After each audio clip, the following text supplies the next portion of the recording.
Halo Sobat Dunia Seribu Besar, semoga Sobat selalu diberi kesehatan, panjang umur, dan rizki yang melimpah, amin. Sebelum masuk ke alur ceritanya, jangan lupa dukung channel ini ya dengan klik subscribe, like, komen, dan share, terima kasih. Mari kita lanjutkan perjalanan. Li Qiye. Li Qiye menghilang dalam sekejap mata dan tidak ada yang tahu kemana dia pergi. Dia adalah satu-satunya yang mengetahui rahasia lokasinya saat ini. Sesaat setelah menghilang, dia muncul di lokasi tersembunyi, tidak ada apapun di sini kecuali gerbang batu di depannya. Ini adalah lokasi terdalam dari Gunung Gatwar. Setelah pertempuran terakhir, sedikit orang yang berhasil sampai di sini. Tempat ini menyembunyikan rahasia yang menakutkan, sesuatu yang bahkan didambakan oleh Kaisar Abadi. Selama era Ming kuno, banyak kaisar mereka mencoba mendapatkan barang-barang yang terletak di bawah tanah di sini. Li Qiye menarik napas dalam-dalam sambil menatap gerbang batu. Dia perlahan mendorongnya hingga terbuka. Banyak tangga batu menunggunya di balik pintu untuk dibawa ke area terdalam di bawah tanah. Tidak ada yang tahu berapa total langkah yang ada. Tangga terus berputar ke bawah. Li Qiye berjalan sangat lama sebelum mencapai akhir. Di sini, jurang maut menantinya. Melihat keluar dari anak tangga terakhir, orang hanya bisa melihat kegelapan yang luas. Ketika seseorang berdiri di sini dengan tenang, mereka bisa mendengar raungan keras disertai aura binatang buas yang datang dari jurang. Bahkan bertengkar yang paling kuat pun akan merasa gemetar dan gemetar saat menghadapi aura mereka. Li Qiye mengambil satu langkah maju ke dalam jurang. Suara dentang langsung muncul. Jalinan hukum muncul di bawah kakinya, membentuk sesuatu yang menyerupai anak panah panjang. Hukum-hukum ini sangat sederhana namun kuno dengan kilau yang samar. Meski begitu, cahaya ini masih memiliki kekuatan yang menghancurkan jiwa. Bahkan yang terkuat pun akan terkejut oleh cahaya redup ini. Kaki mereka gemetar dan tidak mampu lagi berdiri tegak. Rupanya panah di bawah ini dapat melambangkan dewa dan iblis atau bahkan kaisar abadi. Li Qiye melanjutkan perjalanannya. Setelah setiap langkah, hukum misterius di bawah kakinya terus melingkari untuk mendukungnya. Selama perjalanannya, bayangan yang membawa aura jahat yang menakutkan muncul entah dari mana dan dibawa ke depan. Rupanya itu adalah iblis yang dilepaskan dari neraka. Ia mengangkat taring dan cakarnya untuk mengurung Li Qiye, dengan tujuan untuk mencabik-cabiknya. Bahkan virtues paragon pun akan gemetar di hadapan aura iblis ini, namun Li Qiye tidak repot-repot melihatnya. Sombong. Sebelum benda yang keluar dari bawah ini mendekat, panah hukum universal di bawah kaki Li Qiye langsung menembaknya hingga mati. Ketika anak panah itu menembus tubuh besar iblis, ia menghilang seperti kabut tanpa meninggalkan daging atau darah. Dia tidak melangkah lebih jauh sebelum bayangan besar lainnya keluar. Itu memiliki wajah ganas yang akan menimbulkan ketakutan pada penonton manapun. Hanya sentimen jahat dari orang mati, namun kamu masih berani bertindak begitu berani di depan formasi pembantaian Kaisar Abadi. Benar-benar tidak mengenal hidup dan mati. Semakin banyak bayangan yang keluar untuk membunuh Li Qiye, namun semuanya berhasil dikalahkan oleh panah di bawah kakinya. Dari awal sampai akhir, dia tidak melirik bayangan ini untuk kedua kalinya. Di matanya, dia adalah penguasa wilayah ini, tidak peduli betapa kuatnya sentimen jahat yang terperangkap di dalam jurang ini, mereka tidak dapat mencapai puncaknya sebelum Li Qiye saat ini. Akhirnya, dia mencapai akhir. Gelombang berputar yang berdengung menyebabkan ruang ini bergetar. Roda raksasa muncul dan mulai berputar perlahan sambil berdengung. Terlalu banyak untuk dihitung, masing-masing memancarkan cahaya saat berputar. Jika seseorang menatap pemandangan ini terlalu lama, mereka akan terpesona karena pusing. Roda yang berputar ini terus berpindah lokasi. Terlebih lagi, semuanya terlihat sama. Dalam keadaan seperti itu, tidak ada yang bisa membedakannya dalam waktu singkat. Roda waktu yang kaotik, berapa banyak kontinum waktu yang telah dihancurkan hingga menciptakan kekacauan ini. Li Qiye berkomentar secara emosional sambil menatap roda-roda ini. Roda yang kacau ini bukanlah bagian dari tatanan alam. Hal ini karena, di zaman kuno, banyak makhluk yang menentang surga seperti Kaisar Abadi yang melancarkan serangan yang menembus waktu dan menghancurkan strukturnya. Hal ini akhirnya melahirkan roda-roda yang kacau balau tersebut. Li Qiye menatap tajam ke arah roda-roda ini. Karena ada begitu banyak distorsi temporal yang kacau di sini, hanya satu roda yang akan mengarah ke ruang temporal kanan. Jika seseorang mengambil roda yang salah, mereka tidak akan pernah bisa kembali. Bahkan Kaisar Abadi pun akan kesulitan untuk kembali. Berdengung. Akhirnya, Li Qiye memilih roda tertentu. Dia mengambil tindakan untuk membekukannya sebelum melompat ke arahnya. Zes, roda waktu yang caotik ini langsung menyedot Li Qiye ke dalam. Dalam sekejap mata, dia dibawa ke jalur panjang dengan garis waktu yang terganggu. Itu menimbulkan perasaan yang tidak teratur. Seluruh jalurnya sejelas batu giok. Namun, ada banyak lokasi yang rusak karena badai temporal yang mengerikan. Bahkan badai kecil seperti ini pun dapat dengan mudah memutilasi paragon berbudi luhur. Ada bekas potongan kasar di sepanjang jalan. Apalagi mereka masih memancarkan aura abadi. Ini adalah kekuatan ilahi dari Kaisar Abadi, tidak peduli berapa lama waktu berlalu, mereka tetap tidak akan hilang. Berapa banyak upaya yang diperlukan untuk membuka jalur seperti itu. Bahkan Kaisar Abadi akan mengemban tugas ini sangat menantang. Li Qiye berkata dengan nada emosi sambil berjalan di jalur ini. Ini adalah jalur batu giok yang menuju ke ruang waktu berbeda. Kaisar Abadi yang tak terhitung jumlahnya telah berusaha menciptakan jalur ini sebelum akhirnya berhasil membuka jalur tersebut. Waktu tidak mengalir di tempat ini. Bahkan jika seseorang terus berjalan, waktu yang dihabiskan tidak lebih dari sekejap mata. Akhirnya, Li Qiye keluar dari jalur tersebut. Cahaya berkilauan tersebar. Lebih tepatnya, itu adalah lautan perunggu. Menatap ke depan, tidak ada apapun selain lautan luas yang dapat ditemukan di tempat ini. Namun, itu tidak terbuat dari udara yang mengalir melainkan cairan perunggu. Orang tidak akan pernah bisa membayangkan pemandangan ini. Berapa banyak perunggu ilahi yang dicairkan untuk menciptakan lautan luas ini. Seseorang akan merasakan bahwa dunia diam ketika berdiri di hadapan lautan ini. Tempat ini kosong dari kehidupan dan bahkan waktu. Semuanya di sini telah berhenti. Seolah-olah lautan perunggu ini adalah akhir dunia, tidak peduli apapun keberadaannya. Tidak ada cara untuk lautan luas ini.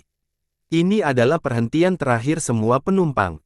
Lautan perunggu. Li Qiye terpesona oleh pemandangan ini.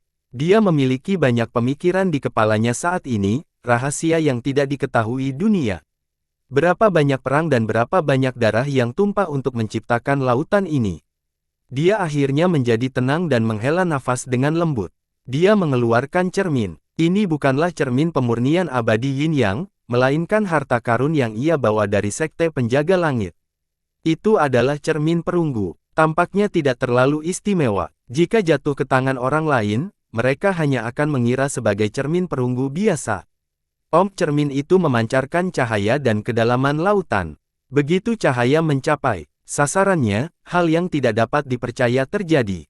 Dimanapun cahaya itu bersentuhan, lambat laun airnya akan menjadi jernih dan akhirnya berubah menjadi air bersih. Dengan cara ini, Li Qiye menggunakan cerminnya untuk menyinari jalan melintasi lautan perunggu. Dia perlahan berjalan menyusuri jalan setapak menuju laut dan tenggelam ke dasar. Lautan perunggu ini adalah lokasi yang luar biasa. Jika seseorang masuk dengan sembarangan, tidak akan ada jalan kembali. Mereka akan menghilang selamanya di tempat ini.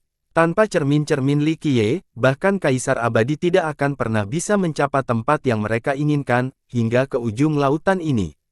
Kaisar yang kuat bisa kembali hidup, tetapi rahasia yang mereka simpan di sisi lain akan terus luput dari perhatian mereka. Meletus, Li Qiye, yang tenggelam ke dalam lautan perunggu, akhirnya mencapai dasar. Saat kontak dia melakukan, itu memberikan keadaan pikiran yang unik, bebas dari kecemasan. Melihat ke atas, orang akan melihat cahaya berwarna perunggu bersinar di cakrawala jauh.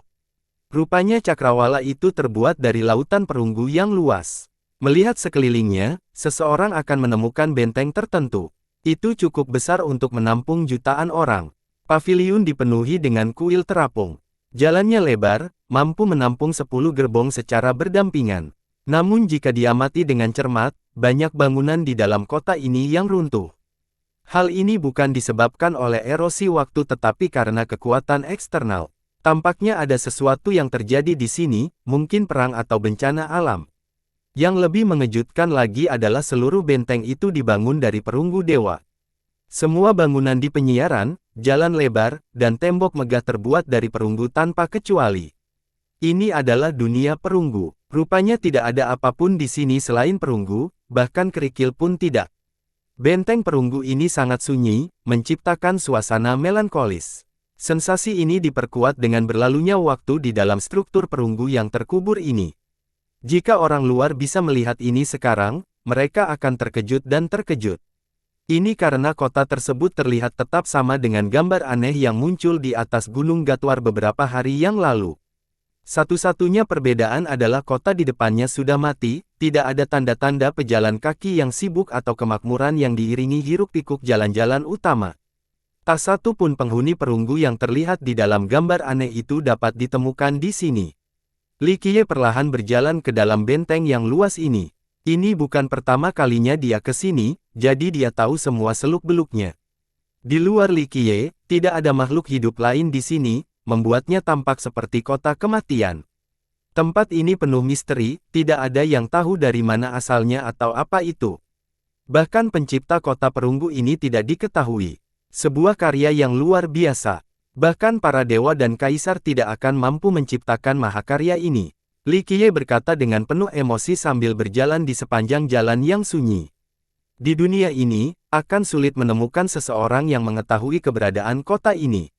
Namun, di masa lalu, banyak kaisar abadi yang mencari kota ini, terutama selama era Ming kuno. Banyak kaisar Ming kuno telah menghabiskan upaya luar biasa untuk mencoba menelusuri kembali kota ini. Ini karena rahasia yang tersembunyi di kota ini, rahasia yang ingin diketahui semua orang. Apalagi Li Qiye, sebagai gagak hitam, haus akan rahasia pamungkas ini. Akhirnya, dia berhasil mencapai titik tertinggi. Ada istana perunggu di tempat ini, megah dan menjulang tinggi. Sepertinya itu adalah kediaman para dewa atau penguasa tempat ini. Aura suci merasuki istana ini. Meski jutaan tahun telah berlalu dan banyak bagian istana ini telah ternoda karat, namun tetap memancarkan udara suci dan tak menyentuh. Kleng, Li Qiye perlahan mendorong gerbang perunggu berat itu hingga terbuka untuk masuk. Besar sekali dan mempunyai banyak tiang penyangga. Masing-masing memiliki ukiran yang berbeda-beda, termasuk naga terbang dan burung phoenix menari, perang antar dewa, dan pemandangan jutaan jamaah. Tidak ada tahta dewa di ujung istana seperti yang diharapkan. Yang ada hanya sebuah tablet perunggu besar. Ia telah berdiri kokoh selama bertahun-tahun yang tak terhitung banyaknya, perubahan waktu tidak mampu menyentuhnya. Li Qiye berjalan menuju tablet ini. Itu berkilauan dengan cahaya perunggu redup, tapi bukan cahaya ini yang menarik perhatiannya. Semua fokusnya tertuju pada teks yang terukir di tablet. Ada lebih dari 10.000 kata. Setiap kata sepertinya memiliki perasaan tersendiri saat melayang di atas tablet seperti ikan yang berenang. Kata-kata itu kuno sampai-sampai tidak ada yang bisa mengenali era mana kata-kata itu berasal. Akhirnya hidup kembali. Li Qiye diliputi sambil menatap kata-kata kuno ini, hari ini sudah lama berlalu. Berapa banyak orang dan kaisar yang menunggu hari seperti itu. Kata-kata itu terus bergerak tanpa pola apapun. Sifatnya yang kacau akan membuat pembaca benar-benar bingung. Li Qiye dengan lembut menggosoknya dan tersenyum, rune perunggu legendaris, berapa banyak orang di dunia ini yang mengetahui keberadaanmu. Belum lagi 9 dunia, mungkin hanya sedikit di tempat itu yang bisa mengenali Anda, apalagi memiliki penguasaan membaca.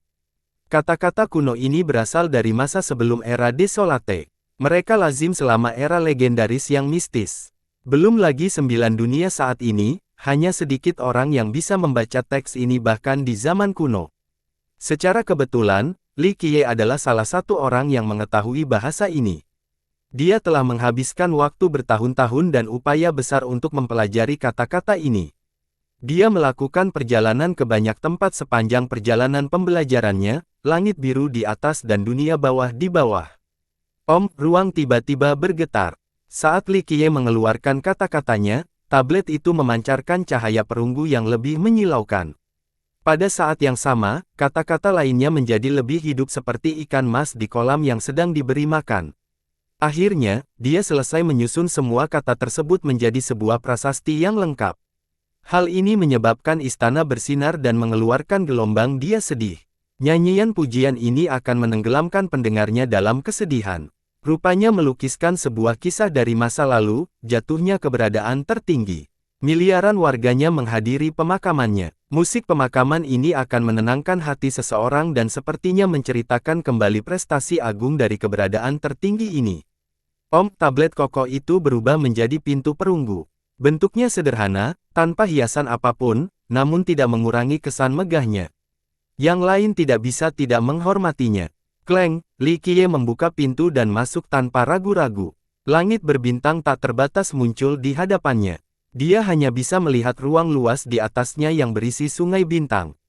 Itu adalah pemandangan surgawi yang indah di tengah malam. Namun, yang membuat orang lain tercengang adalah ada patung perunggu raksasa seorang pria tergeletak di antara bintang-bintang. Siapapun pasti kaget melihat pria perunggu ini. Sulit untuk menggambarkan besarnya hanya dengan kata-kata. Jika patung ini tergeletak di bagian selatan tanah tandus, maka patung itu akan menempati lebih dari separuh tanah tersebut. Ia diam-diam berbaring di ruang ini dengan mata tertutup seolah-olah sedang tertidur lelap.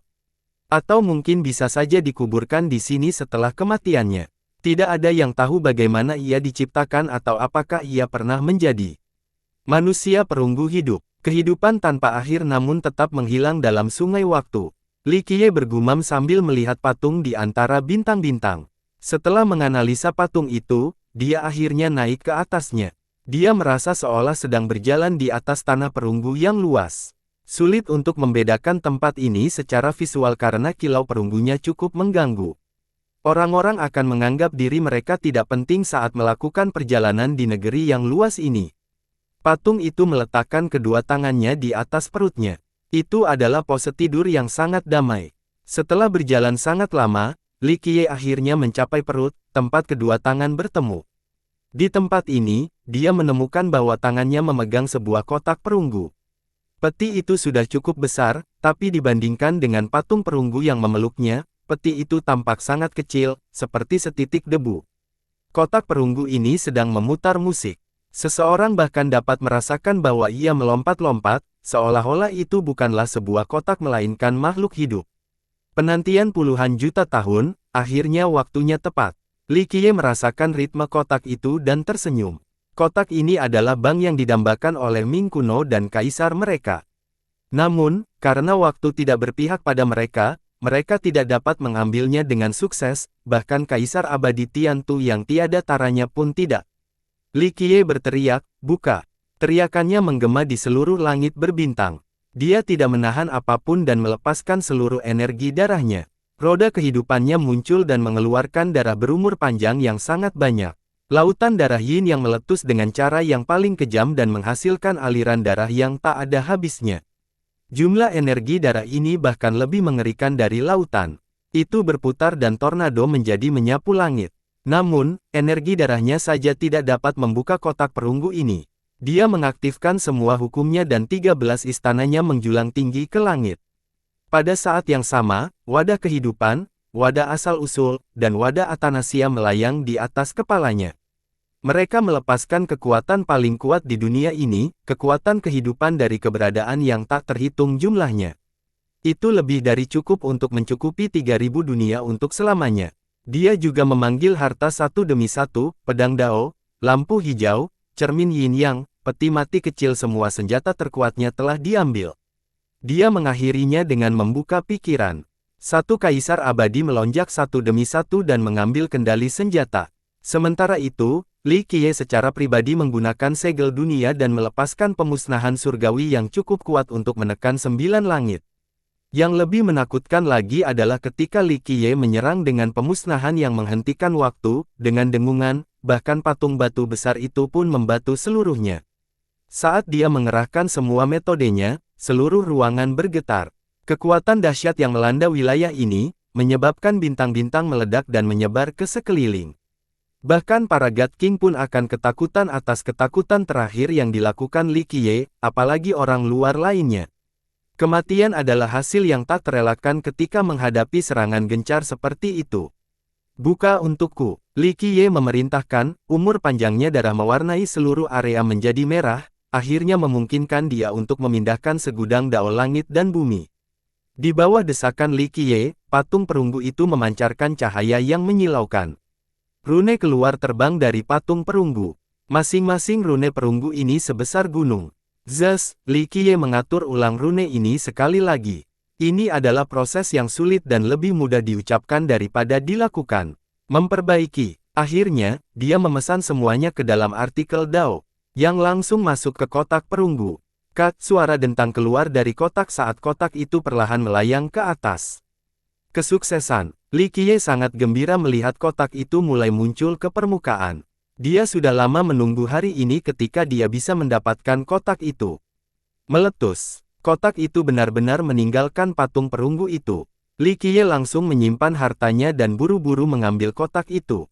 Gemuruh. Sebelum dia bisa melihat benda di dalamnya, seluruh patung perunggu itu tiba-tiba bergetar seolah-olah akan terjadi gempa bumi. Tidak bagus. Li Qiye terkejut dan langsung berbalik untuk pergi tanpa ragu-ragu. Dia memanggil harta karun dan buru-buru melarikan diri. Gemuruh. Tepat saat dia berhasil keluar, ruang ini benar-benar runtuh. Di langit, satu demi satu bintang runtuh seperti pangsit yang jatuh ke dalam panci. Galaksi dan segudang bintangnya hancur seketika. Pemandangan ini sangat mengejutkan, seolah-olah akhir dunia sudah dekat, tidak ada satupun makhluk hidup yang mampu bertahan dari kekuatan destruktif sebesar ini, tidak peduli seberapa kuatnya mereka. Ledakan. Tepat ketika seluruh wilayah akan runtuh, patung perunggu besar itu tiba-tiba hancur dan lenyap. Siapa yang tahu kemana tujuannya? Di luar Gunung Gatwar, banyak orang yang merasa menyesal dan kasihan pada Li Qiye, terutama manusia yang putus asa. Li Qiye adalah ras manusia paling ganas, jenius dengan peluang melampaui Lin Tiandi dan Jikong Wudi. Namun, dia meninggal dalam usia dini, ini merupakan kerugian besar bagi umat manusia. Perlombaan darah secara alami tidak memiliki sentimen yang sama setelah dia menghilang. Hal itu justru menjadi alasan untuk merayakannya. Ini mengurangi satu masalah bagi mereka di masa depan. Ledakan. Saat banyak perasaan campur aduk di udara, terdengar suara gedebuk yang keras. Sesosok menabrak Prime Peak. Lihat, perkembangan mendadak ini menarik banyak perhatian. Banyak orang melihat dan melihat seseorang terbanting ke gunung. Seorang pria bermata tajam melihatnya dengan jelas dan berseru kaget, itu Li Qiye. Li Qiye tampak sangat tertindas setelah menghantam Prime Peak, menodai darah jubahnya dan seluruh tubuhnya tampak terkoyak. Dia masih hidup. Manusia sangat senang melihatnya. Karakter hebat dari generasi umat manusia sebelumnya dengan gembira berteriak, luar biasa, dia berhasil hidup kembali meskipun ada bahaya di Prime Peak. Ganas memang sangat ganas, tangguh sampai pada titik di mana bahkan surga lama pun tidak bisa merenggut nyawanya. Perlombaan darah tidak senang melihat dia kembali. Kebanyakan ahli mereka tidak terlihat bagus lagi, semuanya menunjukkan ekspresi dingin. Li Qiye bangkit. Meskipun kejadiannya mengerikan, dia tetap santai seperti biasanya. Terlebih lagi, dia mendapatkan item tertinggi dari ruang itu. Cedera ini tidak layak untuk disebutkan. Dia menamparkan nepuk lumpur dari pakaiannya dan tersenyum sebelum melihat ke puncak. Dia kemudian melanjutkan ke atas. Penonton di sini menyaksikan dengan napas tertahan. Mata mereka tertuju pada Li Qiye. Selama berabad-abad, tidak ada seorang pun yang pernah mendengar tentang seseorang yang berhasil mendaki puncak utama. Semua orang berharap keajaiban akan terjadi. Jika Li Qiye bisa mencapai puncak, maka dia akan melewati tabu yang mustahil dari masa lalu. Dia masih jauh dari puncak, tapi Li Qiye memiliki ekspresi yang mungkin. Dia berhati-hati. Hal ini akan mengejutkan mereka yang mengenalnya karena sangat sedikit hal yang memerlukan kehati-hatian darinya. Dia tiba-tiba merasakan sedikit niat membunuh. Dia bergidik dan segera mengambil tindakan tetapi terlambat menghitung. Set, warna merah muncul di udara. Niat membunuh yang sangat lemah ini langsung menembus dadanya, menyebabkan darahnya muncrat seperti pelangi di langit. Itu sangat indah dan mengejutkan. Maaf, Li Qiye mengabaikan cederanya dan membuka pikirannya. Keputusan emisi tertinggi dikeluarkan. Zeus Decree itu menempel di puncak dan berubah menjadi hukum universal yang menembus tanah berlumpur. Setelah dicairkan ke dalam tanah, niat membunuh yang lemah akhirnya menghilang. Li Qiye menghela nafas lega dan menyalurkan hukum dan energi darahnya untuk mengobati lukanya. Benda apa itu? Mengapa itu begitu kuat? Tidak ada yang bisa melihat niat membunuh. Mereka hanya melihat dada Li Qiye ditusuk seketika tanpa memberikan kesempatan untuk melawan. Ini membuat penonton gemetar. Semua orang telah melihat kekuatan ganas Li Qiye sebelumnya, tapi dia tidak bisa menolaknya sama sekali. Mungkinkah mengerikannya hal ini? Li Qiye menarik napas dalam-dalam dan perlahan berdiri. Akhirnya, dia mencapai puncak dan sekali lagi menghilang dari masyarakat. Mereka hanya bisa menghilang, tidak ada orang lain yang dapat melihat situasi di atas atau apa yang ada di sana. Bahkan jika mereka terbang sampai ke 9 langit dan membuka pemandangan surga yang mampu mencapai banyak sekali alam, mereka tetap tidak akan bisa melihat puncaknya. Hal ini karena waktu dan ruang tertutup di sana, tidak memungkinkan siapapun untuk memata-matainya. Tanah di bagian atas berwarna merah seperti darah. Keadaan kedatangan yang mengerikan menyerangnya secara terang-terangan hingga membuat siapapun gemetar. Bahkan Kaisar Abadi pun akan merasakan ancaman yang datang dari bawah tanah. Dapat dikatakan bahwa semakin kuat berada di tempat ini. Bagian yang menakutkan adalah kekuatan ini dirancang khusus untuk keberadaan tak stabil seperti Kaisar Abadi.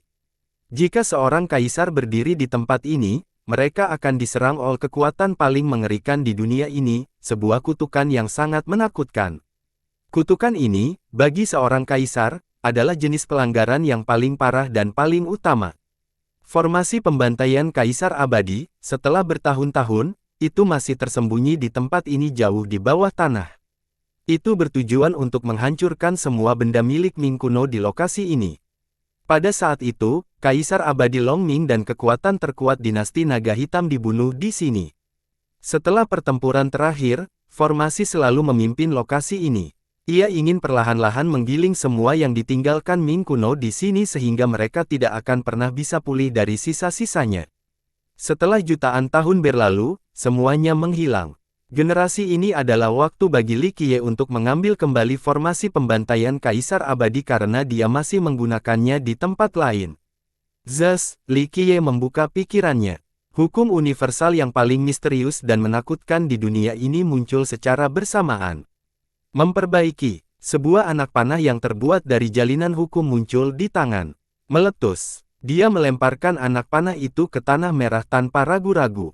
Berdengung. Panah adalah pusatnya dan rune dao mistis seperti gelombang beriak yang melanda seluruh gunung Gatwar. Boom, gelombang suara yang luar biasa muncul. Ketika rune dao misterius ini menutupi gunung Gatwar, cahaya tak berujung keluar dari banyak puncak. Apa yang terjadi? Mayoritas ahli dikejutkan oleh cahaya yang menyilaukan di langit. Pada titik ini, panji-panji perang berkibar di bawah cahaya ilahi dengan genderang perang yang bergemuruh. Pasukan agung menginjak dunia dengan aura kepahlawanan yang menyelamatkan segalanya. Itu adalah kekuatan yang mampu menghancurkan dewa dan iblis serta banyak sekali dunia. Fenomena visual yang tiba-tiba di langit menyebabkan semua orang gemetar, mereka langsung jatuh ke tanah dengan lutut melemah. Mereka yang memperhatikan dengan cermat akan menemukan bahwa puncak yang memancarkan cahaya. Ini adalah tempat di mana Li Qiye menguburkan barang-barang sebelumnya. Gambaran dalam cahaya ilahi menghilang dengan sangat cepat. Setelah letusan, cahaya tak berujung langsung meledak dan menyinari dunia dengan pertunjukan kembang api yang mempesona. Sebagian besar penonton di sini tidak mengetahui makna di balik ini, namun klan kuno di kota suci benar-benar tenggelam dalam pemandangan ini. Klan penyendiri ini memahami makna di baliknya. Kemuliaan tertinggi selama ribuan tahun. Berapa banyak orang di dunia ini yang mengetahui bahwa di tempat itu, bahkan Kaisar Abadi pun disalib sampai mati. Seorang leluhur di salah satu klan misterius sangat bersemangat dan merangkul dengan penuh semangat, tanpa melindungi yang mulia, tidak akan ada cahaya di 9 dunia. Semua ras saat itu hanyalah budak Ming kuno. Saat penonton masih terheran-heran dengan perubahan mendadak itu, terdengar suara senandung dari puncak Primepik. Cahaya perak keluar dari tanah. Itu tampak seperti Merkuri dan perlahan-lahan bersatu untuk mengambil bentuk. Dalam waktu singkat, panah perak muncul, tertancap di tanah. Sedangkan hukum tertinggi berupa anak panah langsung menyatu dengan anak panah perak tersebut. Itu memancarkan cahaya perak yang bersinar. Setiap kumpulan cahaya menimbulkan ketakutan utama pada semua penonton karena cahaya ini mampu menembus segala sesuatu di dunia ini. Banyak rune dao yang diukir pada panah perak ini. Itu adalah rune yang sangat rumit dan mendalam. Bahkan orang jenius yang paling cemerlang pun tidak akan mampu memahaminya. Jika dilihat lebih dekat, orang akan menemukan bahwa rune Dao ini sebenarnya tidak diukir pada panah melainkan dibentuk melalui proses alami. Atau lebih tepatnya, rune ini terdiri dari panah perak itu sendiri. Li Qiye berkomentar secara emosional, formasi pembantaian Kaisar Abadi.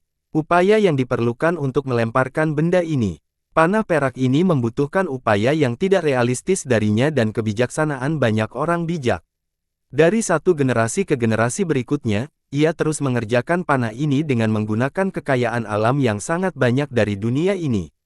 Itu bukan sekadar panah perak. Benda-benda di dalamnya tak ternilai harganya, membuatnya jauh lebih berharga daripada harta karun sejati Kaisar Abadi. Siapa yang tahu bahwa formasi tertinggi yang mampu membunuh Kaisar Abadi hanyalah sebuah panah perak? Li Qiye mengeluarkannya. Di dunia ini, hanya dialah yang mampu menariknya keluar dari tanah. Dia dengan hati-hati melihatnya sebelum akhirnya merasa nyaman. Dia menghela napas panjang dan berdiam diri. Bagus sekali, usaha luar biasa yang aku habiskan untuk memilihmu tidak sia-sia. Dia dengan sungguh-sungguh menyimpannya. Di matanya, itu sangat berharga. Senjata perang sama sekali tidak mendekatinya. Ini adalah... Setelah menyimpannya, dia melihat sesuatu di lumpur merah dan memutuskan untuk menggalinya. Setelah tanah digali, sebuah benda muncul dengan sendirinya. Mata Li Qiye berubah serius saat dia melihatnya.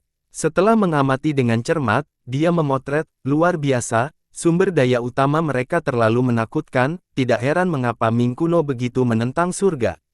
Mereka benar-benar anak-anak kesayangan surga, mereka memiliki terlalu banyak item bagus. Dengan itu, dia juga menyimpan barang ini. Dia berbalik untuk melihat lokasi ini lagi sebelum menghela nafas dengan emosi yang tak terlukiskan. Terlalu banyak kenangan yang tak terpecahkan yang tercipta di tempat ini. Pada akhirnya, dia dengan lembut berbicara dengan kesedihan yang tak terkatakan, "Selamat tinggal." Dia dengan tegas pergi tanpa berbalik lagi. Di dalam gunung, banyak yang menguraikannya. Ketika dia muncul di hadapan orang banyak, seseorang tidak bisa menahan diri untuk tidak berteriak, "Dia turun, dia turun sekarang." Luar biasa, gelar jenius terhebat sepanjang ribuan tahun seharusnya menjadi milik Li Qiye. Dia telah melanggar tabu, satu-satunya orang yang mendaki puncak utama dan kembali hidup. Seseorang mencengkeram tangan dengan keras. Para petani melompat-lompat dalam perayaan. Beberapa penggarap darah di sini sangat tidak senang. Mereka tidak menyukai anggapan bahwa dia adalah seorang jenius terhebat sepanjang masa dan menganggapnya dengan geraman keras. Namun mereka tidak membantah klaim tersebut. "Kebanggaan kita manusia," teriak para pakar manusia saat Li Qiye berjalan turun dari Prime Peak. Suasana gembira menyebar ke seluruh pegunungan. Banyak orang dari ras lain yang bersemangat melihat Li Qiye jalur tabu yang tidak bisa dilakukan. Manusia baru saja menembakkan kembang api untuk merayakan peristiwa ini. Sekelompok besar pemburu berkumpul, sebagian besar adalah manusia. Mereka dengan gembira berteriak pada Li Qiye, "Tuan Muda Li, kamu terlalu luar biasa.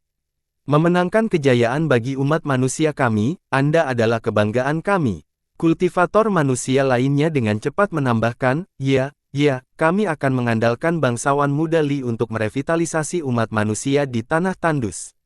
Dalam sekejap, banyak orang yang terus-menerus mengucapkan selamat kepadanya. Li Qiye hanya tersenyum menanggapinya karena sejujurnya dia tidak tertarik pada kemuliaan sebagai kebanggaan umat manusia.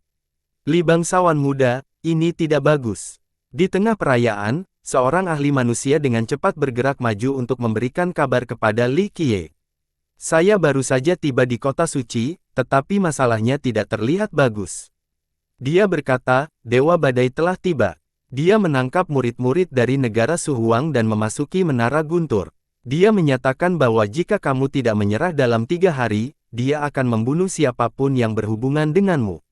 Dewa Badai. Banyak orang kaget mendengar nama ini. Suasana yang awalnya semarak tiba-tiba menjadi dingin. Seolah-olah setiap orang disiram dengan sepanci air dingin di atas kepala mereka. Mata Li Qiye menjadi dingin. Dia tidak mengatakan apapun tetapi berbalik menuju kota suci. "Ini tidak bagus, pertempuran berdarah akan segera dimulai."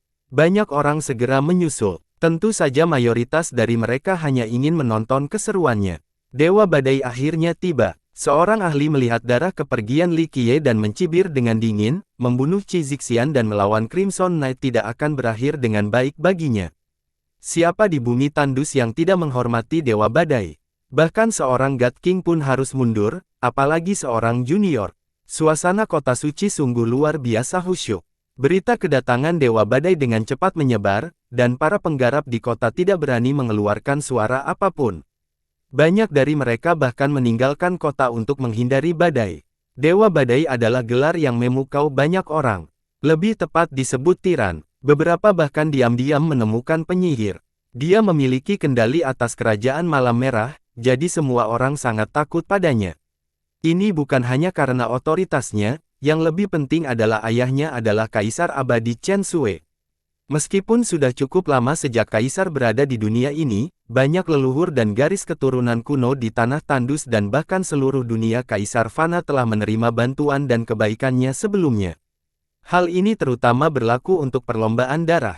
Banyak makhluk kuno yang meninggalkan dunia biasa pernah menjadi jenderalnya. Sebagai putri Kaisar, Feng Piaoluo memiliki pengaruh yang luar biasa ketika ingin menggalang pendukung.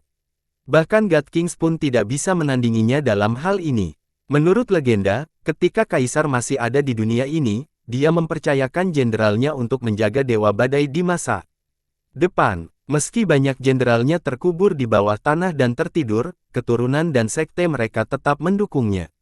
Siapa yang harus disalahkan karena dia adalah putri Kaisar, seorang putri penguasa yang masih hidup hingga hari ini. Meski dikenal sebagai God King, dia jelas bukan eksistensi terkuat di wilayah selatan. Meski begitu, para God King lainnya tidak mau memprovokasi dia karena itu sama saja dengan menyodok sarang lebah. Sejujurnya, menyinggung Dewa Badai sama dengan menyentuh seluruh ras darah di bumi tandus. Dewa Badai adalah seseorang yang sangat defensif terhadap bangsanya sendiri selain memiliki temperamen buruk dan gaya suka memerintah. Banyak orang yang menjauh darinya, termasuk beberapa leluhur Crimson Knight itu sendiri. Mereka yang berkumpul bersamanya semuanya memiliki kesan negatif terhadapnya. Beberapa nenek moyang menyebut dia secara pribadi sebagai penyihir juga.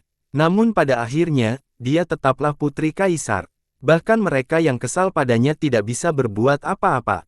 Setelah memasuki kota suci, hal pertama yang dilakukan Dewa Badai adalah menangkap si Yuan Yuan. Namun Tuan Menara Guntur tidak setuju. Dia telah membuat janji kepada Li Qiye dan Blood Bull Gatvian. Karenanya, karena perbedaan pandangan, mereka langsung berdiskusi. Penguasa menara alami memiliki keuntungan besar di dalam Menara Guntur. Dewa Badai yang marah mengeluarkan senjatanya dan mempengaruhi kelompok penguasa menara di menara. Namun, kelompok Yichuan tidak mengambil keuntungan dari hal itu. Mereka baru saja meninggalkan Gunung Gatwar untuk kembali ke kota suci namun segera ditangkap oleh bawahan Dewa Badai. Alasannya sangat sederhana, mereka adalah kenalan Li Qiye. Li bocah, dengarkan. Kamu punya waktu 3 hari untuk datang dan mengakui kejahatanmu di Menara Guntur atau Kerajaan Malam Merahku akan membunuh semua teman dan kenalanmu. Setelah menangkap kelompok Yichuan, dia segera mengirimkan pesan ini. Seluruh kota terdiam setelah mendengar ini. Banyak orang saling melirik, dan salah satu leluhur berkomentar, penyihir itu ada di sini. Sial sekali bagi siapapun yang membuatnya marah. Tidak ada yang mau macam-macam di sana. Memprovokasi orang yang tidak masuk akal sama saja dengan menyodok sarang lebah. Bahkan jika Anda berada di pihak yang benar, pada akhirnya tetap tidak ada artinya. Tentu saja, perlombaan darah adalah yang paling heboh. Banyak ahli darah yang diam-diam tertanam. Seorang murid darah mencibir, Dewa Badai akhirnya datang untuk mengurus bisnis. Orang Li itu berani membunuh murid-murid kita jadi dia harus dihancurkan menjadi debu. Li Qiye ada di sini. Tidak lama setelah pesannya terkirim, Li Qiye terlihat di kota suci. Dia pasti bisa menjadi jenius nomor 1 setelah mendaki Prime Peak. Sayang sekali dia menyentuh Dewa Badai. Nenek moyang dari ras yang berbeda melihatnya berjalan ke kota sendirian dan menghela nafas. Dewa Badai mungkin tidak akan membunuh. Seorang ahli manusia berkata, meskipun dia kuat, masih ada batasnya. Li Qiye sangat menentang surga dan jahat sehingga saya merasa dia memiliki kesempatan untuk menyalahkan keadaan. Manusia tidak ingin Li Qiye mati di tangan Dewa Badai. Ditambah lagi, mereka ingin melihatnya mencapai puncak dan membawa kesuksesan bagi umat manusia di wilayah selatan. Dewa Badai jelas tidak bisa dibunuh. Jangan lupa, dia adalah putri Kaisar Abadi Chen Sui. Meskipun dia disegel selama berabad-abad, orang-orang mengatakan bahwa dia mendapat perlindungan ayahnya. Di luar Kaisar, tidak ada seorang pun di dunia ini yang bisa membunuh. Seorang leluhur yang mengetahui lebih banyak tentang Dewa Badai berbicara dengan kecewa. Dewa Badai juga tidak datang sendiri, beberapa leluhur darah mengikutinya. Seseorang yang berpengetahuan luas. Berbicara, Li Qiye tidak hanya menghadapi Dewa Badai, dia juga menghadapi seluruh suku darah iblis dan bahkan mungkin seluruh ras darah. Mungkin kita bisa mencari klan kuno di kota suci. Banyak manusia yang tidak ingin terjadi konfrontasi langsung antara Li Qiye dan Dewa Badai. Jika klan kuno di sini keluar, mungkin mereka akan mampu menyelesaikan konflik ini. Banyak orang yang skeptis terhadap usulan ini. Klan kuno tidak begitu mudah diakses. Mereka yang memiliki kemampuan untuk bertemu dengan mereka tentu saja belum bersedia berbicara dengan mereka demi Li Qiye. Di bawah pengawasan banyak orang, Li Qiye memasuki cabang Crimson Knight di kota. Kunjungan terakhirnya berakhir dengan pertumpahan darah. Hari ini, dia datang lagi, jadi semua orang ingin melihat bagaimana badai ini akan berakhir. Kegembiraan telah mencapai puncaknya, tidak ada seorang pun yang berani bernapas dengan suara keras saat melihat Li Qiye masuk. Hal pertama yang dilihat orang setelah memasuki cabang Crimson Knight adalah Menara Guntur. Pada saat ini, itu disegel oleh dekret kerajaan. Selembar kertas ini memancarkan energi kekuasaan yang sangat besar dengan kata-kata sebesar Gunung Tai, ia memiliki kemampuan untuk menekan dewa dan iblis. Siapapun akan mengerti setelah melihat keputusan ini bahwa jika keputusan itu menekan mereka, mereka tidak akan bisa bergerak tidak peduli seberapa kuatnya mereka. Itu ditinggalkan oleh Kaisar Abadi Chen Sui, sebuah dekret yang mampu menguasai 9 dunia dan menekan banyak sekali dunia. Itu adalah milik Kaisar sekali pakai. Jika bukan karena sifat Menara Guntur yang menantang surga, Dewa Badai tidak akan menggunakannya.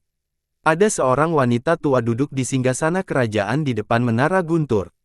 Rambutnya sudah putih dan banyak kerutan menghiasi wajahnya. Namun, matanya sangat dingin dan setajam mata burung hantu. Rambut orang-orang tanpa sadar akan berdiri ketika ditatap oleh sepasang mata ini. Dia adalah Dewa Badai, karakter yang paling membuat sakit kepala di bumi tandus. Yi Chuan, ahli, dan yang lainnya dipenjara di samping.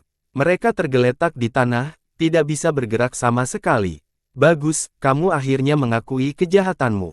Dewa Badai duduk dengan anggun di singgasananya dan tersenyum dingin. Para penonton tidak sabar melihat bagaimana aksi Li Qiye melawan tiran yang sombong ini. Akui kejahatanku. Li Qiye tersenyum dan melirik ke arahnya, siapa bilang aku di sini untuk melakukan itu? Benar-benar, Dewa Badai berkata sambil mencibir, Junior, aku masih bisa melepaskanmu meski kamu tidak mengakui kejahatanmu. Namun, mulai sekarang, aku akan membunuh siapapun yang terhubung denganmu dari jarak jauh. Misalnya, sekolah teratai murni. Selama aku memberi perintah, ras darahku akan membantai sekolah sepenuhnya dalam waktu 3 hari. Haha, kamu bisa pergi sekarang. Dewa Badai tersenyum licik, aku akan membunuh mereka terlebih dahulu untuk menunjukkan kepadamu bahwa kami serius. Ia menunjuk ke arah kelompok Yi Chuan. Dia melanjutkan, saya akan membuat kamu tetap hidup, tetapi kamu tidak akan pernah menemukan kedamaian lagi. Carilah teman dan aku akan membunuh mereka. Dalam ribuan tahun ke depan, ras darahku akan membunuh semua anak dan keturunanmu sehingga kamu tidak akan pernah memiliki kedamaian. Senyumannya yang berbahaya membuat banyak orang takut. Isi kata-katanya bahkan lebih menakutkan. Tidak ada yang meragukan kemampuannya. Bahkan bisa dikatakan dia tidak perlu mengotori tangannya sendiri. Satu perintah saja sudah cukup untuk mengumpulkan banyak darah untuk melaksanakan keinginannya. Li Qiye tidak bisa menahan senyum sambil menatapnya, pergi. Saya belum berpikir untuk pergi. Karena aku sudah ada di sini, sebaiknya aku membantai kalian semua dan juga darah manapun yang ingin menentangku dan menantang otoritasku. Hahaha, nadanya besar sekali. Dewa Badai tersenyum diam-diam, Junior, saya tidak perlu mengambil tindakan untuk membunuh semut seperti Anda. Awas, aku hanya perlu memberi perintah dan kamu akan dihancurkan. Dengan itu, dia dengan lembut bertepuk tangan. Lebih dari 30 lelaki tua berambut abu-abu langsung muncul dari sisi kiri dan kanan. Meskipun energi darah mereka telah layu, mereka masih memancarkan aura paragon berbudi luhur yang membuat banyak orang gemetar. Ini bukanlah nenek moyang biasa tetapi paragon tingkat atas, termasuk guru legendaris dan keberadaan abadi. Sekolah Kaisar Sabre, suku darah iblis, klan Wang. Beberapa orang besar mengenali identitas leluhur ini dan gemetar ketakutan. Sebenarnya hanya ada sedikit leluhur Crimson Knight di sini. Mayoritas dari mereka berasal dari suku darah iblis. Formasi seperti itu cukup mengintimidasi. Hanya dengan satu kata dari Dewa Badai, nenek moyang dari kekuatan besar ini segera datang membantunya. Kemampuannya mengumpulkan kekuatan sungguh menakutkan. Pergilah jika kamu mau, aku tidak akan menahanmu di sini. Dewa Badai mencibir, seperti yang ku bilang, tidak ada pengakuan, tidak ada kedamaian selama sisa hidupmu. Menurutmu hanya mereka yang bisa melindungimu. Li Qiye menyeringai setelah melirik leluhur di kedua sisi.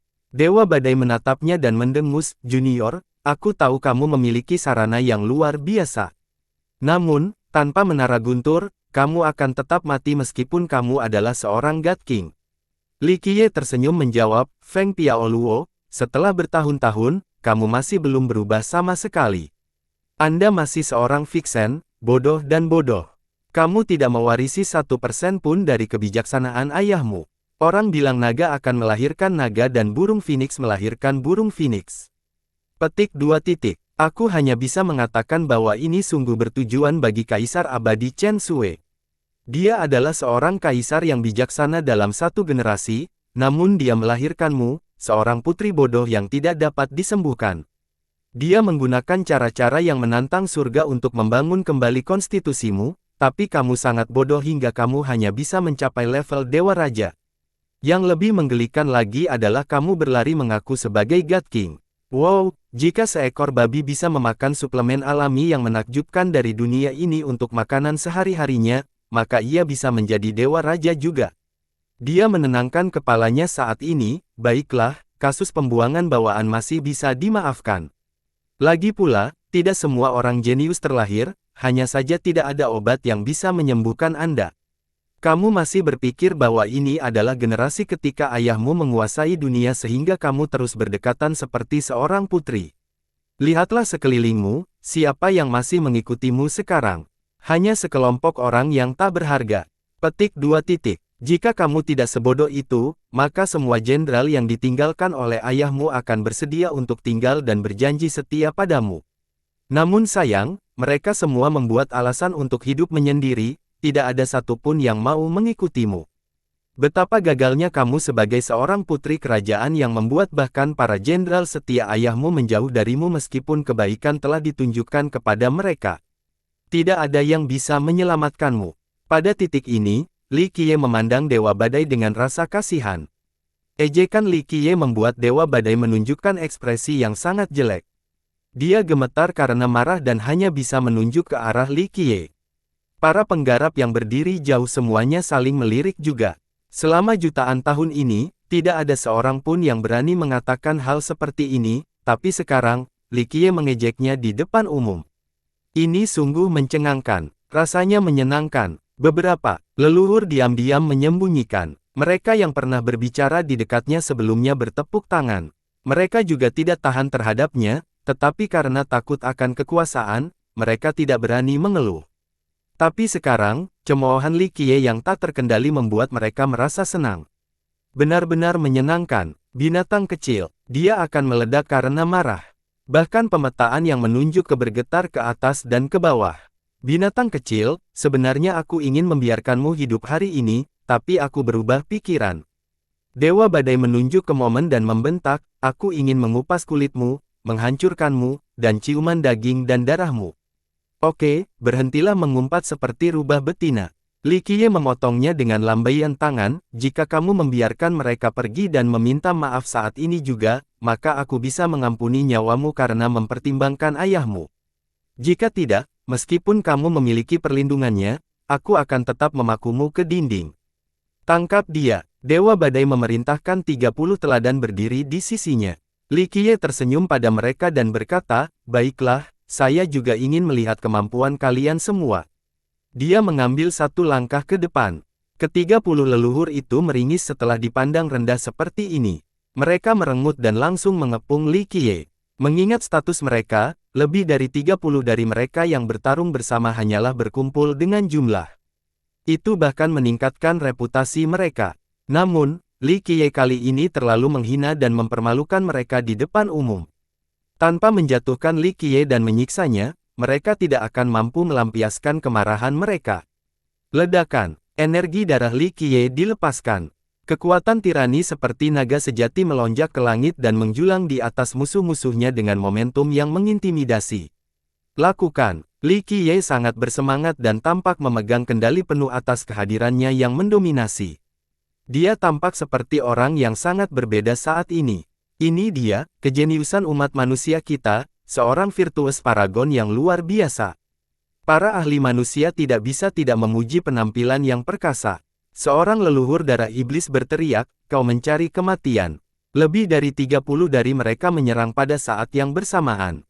Ada yang mengangkat tangan, ada pula yang membantingnya hingga membentuk berbagai mudra.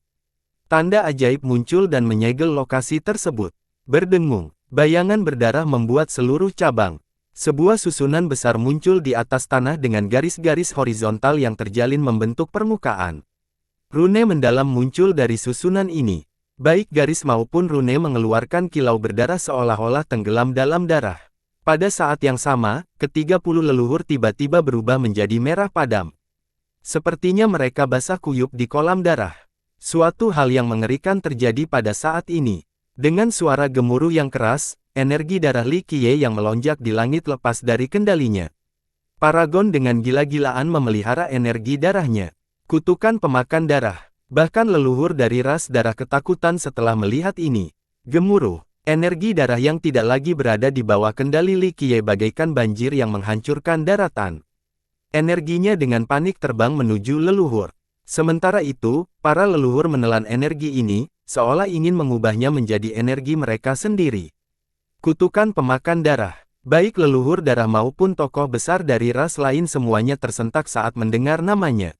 Leluhur yang darah lainnya bahkan lebih terkejut ketika dia meingkuk, mereka berusaha untuk menggunakan tenaganya dengan segera memulai kutukan ini. Ini adalah salah satu teknik penentu suku darah iblis.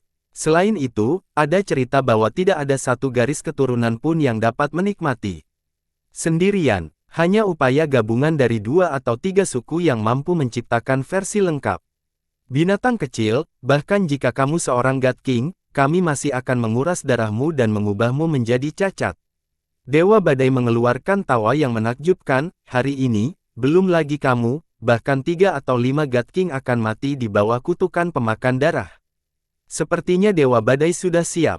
Dia tidak hanya memanggil cukup banyak leluhur dari suku tersebut untuk mendukung kutukan ini, dia juga menemukan orang-orang di cabang untuk mempersiapkannya. Siapapun yang memasuki dahan akan jatuh ke dalam jaring yang tidak bisa dihindari dan menjadi seperti ikan di talenan, tidak berdaya untuk melawan. Seorang leluhur berkata dengan ketakutan, kutukan pemakan darah adalah formasi kutukan yang sangat kuat. Legenda menyatakan bahwa itu berasal dari Blood Primal Ground, itu kuno dan abadi. Setelah terjebak dalam formasi ini, musuh akan menjadi tidak berdaya dan menguras seluruh energi darahnya. Pada akhirnya, mereka akan berubah menjadi manusia yang lemah. Bahkan jika fondasi Dao mereka masih ada, tanpa energi darah yang menjadi bahan bakarnya, itu sama saja dengan ikan yang terangkut di darat. Dalam sekejap mata, energi darah Li Qiye telah habis. Dia benar-benar pucat dan bahkan tidak mampu berdiri tegak. Kakinya terus bergetar seolah dia bisa terjatuh kapan saja. Sangat menakutkan. Para penonton gemetar setelah melihat kondisi Li Qiye yang melemah. Meninggal di puncak kehidupan, ini terlalu tidur. Melihat Li Qiye dalam keadaan yang menyedihkan membuat manusia dan ahli dari ras lain menjadi sangat tegang.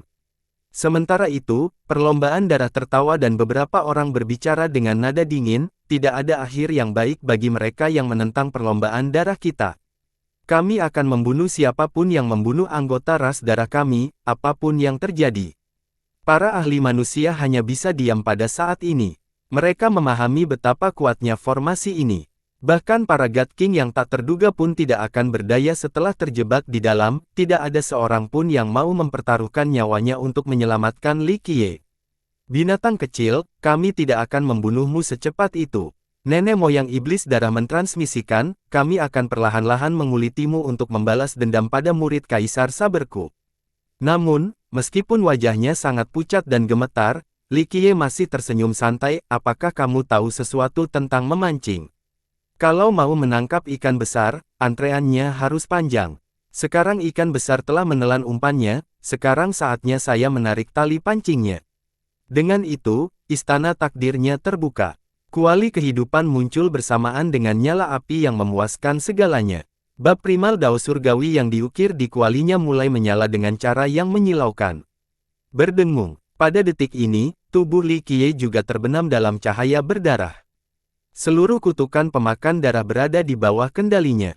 Mustahil. Lebih dari 30 leluhur di sini merasa bahwa mereka kehilangan kendali atas formasi dan berteriak dengan cemas. Memperbaiki. Cahaya merah membumbung dari tubuhnya dengan suara sesuatu yang tidak terkunci. Sebuah kunci besar muncul di dadanya dengan api halus yang melayang di sekitarnya. Zes, suara terbakar mendesis bersamaan dengan bau menyengat yang meresap di udara. Tidak. Para leluhur berteriak putus asa karena tubuh mereka terbakar. Sinar matahari yang halus sangat membakar mereka dari dalam keluar, menjadikannya abu. Semua ini terjadi terlalu cepat, tidak peduli bahwa mereka adalah keberadaan yang kekal, mereka tetap tidak dapat menghentikan sinar matahari yang halus untuk membakar daging mereka. Selanjutnya terdengar suara dentingan. Dari abunya muncul untaian sinar matahari halus. Semerah darah. Untaian api ini dengan cepat memasuki tubuh Li Qiye, membuat energi darahnya pulih dan kulitnya kembali normal. Semuanya terjadi terlalu cepat, tidak ada yang bisa bereaksi tepat waktu. Dia langsung mengendalikan kutukan pemakan darah dan membakar lebih dari 30 leluhur sambil mendapatkan kembali energi darahnya yang hilang. Pada detik ini, banyak orang yang terkejut dan tidak bisa mendapatkan kembali akal sehatnya. Bab primal Dao surgawi dan hukum 9 matahari mengunci surga, kedua teknik tertinggi ini segera mengalahkan kutukan itu. Kutukan itu berasal dari dasar-dasar, namun bab dasar adalah sumber dari semua hukum merit darah. Sangat mudah untuk membayangkan bahwa semua hukum dari ras akan berada di bawah kendalinya, sehingga pengambil alihan kutukan itu terlalu mudah. Nenek moyang darah iblis yang menyerap energi darah Li Qiye juga sedang mendekati kematian. Hukum 9 matahari mengunci surga adalah seni dasar dalam hal ini. Energi darahnya hanyalah umpan. Itu segera berubah menjadi hukum kebakaran setelah memasuki tubuh mereka dan menyaring energi darah mereka sendiri sambil mencuri semua esensi mereka. Meskipun energi darah mereka lemah, mereka tetaplah teladan, kira-kira nutrisi saya masih sedikit. Li Qiye mendecakkan lidahnya seolah-olah sedang kualifikasi makanan sebelum mengungkapkan senyuman. Adegan ini membuat semua orang mogok. Seni jahat apa yang kamu gunakan? Storm God yang terkejut pulih dari kebingungannya dan menatap tajam ke arah Li Qiye. Seni jahat. Li Qiye menahan dan menenangkannya sambil tertawa. Feng Piaoluo, kamu hanya membuang semua harga diri ayahmu. Sebagai seorang putri kerajaan, pengetahuanmu sangat mendalam. Sejujurnya, kamu tidak akan mempunyai apa-apa jika kamu bukan putri kaisar abadi Chen Sui, kamu bahkan lebih rendah dari gadis desa paling vulgar di dunia ini. Binatang kecil, mati. Dewa Badai berteriak dan langsung menerjang ke arah Li Qiye. Kecepatannya sungguh luar biasa. Dia segera menggunakan hukum kaisar destruktif saat dia menyerang dengan momentum naga ganas. Hanya kehancuran yang menunggu mereka berdiri di hadapannya. Meski bodoh, Dewa Badai tetaplah Dewa Raja. Begitu dia menyerang, bintang-bintang bergetar saat matahari dan bulan kehilangan sinarnya. Momentum Dewa Rajanya mengamuk dalam segala hal. Bagaimanapun juga, dia masih seorang Dewa Raja. Gayanya yang agresif dan mendominasi membuat orang terkagum-kagum. Bahkan leluhur yang tidak senang dengannya harus mengakui bahwa dia memiliki kekuatan yang begitu besar. Berdengung. Dia bertujuan untuk menghancurkan Li Qiye dan hanya bertahan beberapa inci darinya dalam sekejap mata. Ruang tiba-tiba bergetar. Waktu seakan berhenti dalam sepersekian detik ini, atau setidaknya melambat seperti siput. Segala sesuatu yang lain juga melambat. Stagnasi domain, Li Qiye telah mengaktifkan domain ini tanpa penundaan. Di wilayah ini, dia adalah satu-satunya penguasa. Siapapun yang akan memikirkannya. Bahkan kecepatan tercepat pun akan menjadi sangat lambat, bahkan berlaku pada waktu itu sendiri. Pada saat yang sama, beban yang sangat besar akan menekan mereka. Jadi, semuanya bergerak dengan sangat cepat setelah memasuki domain stagnasi, seolah-olah 3000 dunia menekan apapun yang memasuki perimeter. Berlalunya 1 detik akan terasa seperti 1 tahun. Meletus. Apalagi Dewa Badai tidak dapat menembus domain ini. Di bawah tekanan mutlak ini, Li Qiye memukulnya hingga jatuh ke tanah dan kemudian memukulnya hingga darahnya muncrat. Dia menjambak rambutnya dan menghantui tubuhnya saat dia dengan kejam membantingnya ke atas dan ke bawah tanpa ampun terus terdengar. Darahnya mulai mewarnai tanah menjadi merah. Adegan ini mengejutkan banyak orang. Hanya dalam sedetik, mata penonton menyaksikan ke tanah menyaksikan tontonan mustahil itu terjadi. Seberapa tinggi status Dewa Badai di bumi tandus? Manusia dan hantu sama-sama takut padanya. Tapi sekarang, Li Qiye menjambak rambutnya dan berulang kali membantingnya ke tanah seolah-olah dia adalah seekor serangga. Bukankah ini terlalu mendominasi? Seseorang berkeinginan tanpa sadar, yang lain tidak dapat berkata-kata, sama sekali tidak dapat berbicara. Mendominasi tidak lagi cukup untuk menggambarkan Li Qiye. Paling sengit, ini adalah satu-satunya gelar yang cocok untuknya. Darah muncrat kemana-mana. Akhirnya, dia berhasil lepas dari tangannya. Sebagai seorang raja, dia mengetahui banyak hukum kaisar yang berbeda. Dia mengaktifkan teknik melarikan diri yang menantang surga dan berlari ke samping. Sayangnya, harga yang harus dibayarnya adalah kulit kepalanya yang terkelupas. Saat ini, dia berlumuran darah, yang meneteskan darah ke wajahnya sungguh menakutkan. Ledakan, aura lonjakan melonjak, satu senjata terbang satu demi satu. Dalam sekejap mata, 5 senjata kerajaan muncul untuk melindunginya, menciptakan suasana tertinggi.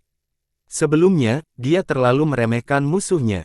Dia berpikir bahwa sebagai Dewa Raja, dia tidak akan kalah setelah 1 kali pertukaran, tapi itu benar-benar terjadi.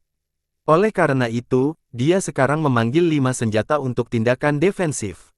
Sebagai putri seorang kaisar, kemungkinan besar dia memiliki lebih banyak senjata warisan daripada siapapun, tidak ada seorang pun selain dia yang lebih memenuhi syarat untuk mewarisi senjata warisan Kaisar Abadi Chen Sue di Malam Merah Tua.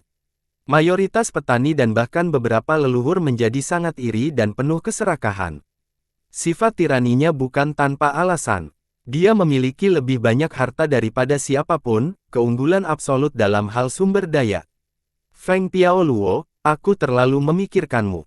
Li Qiye dengan santai membuang kulit kepalanya dan mengisinya, aku terlalu menyanjungmu ketika aku mengatakan bahwa kamu baru saja mencapai Dewa Raja.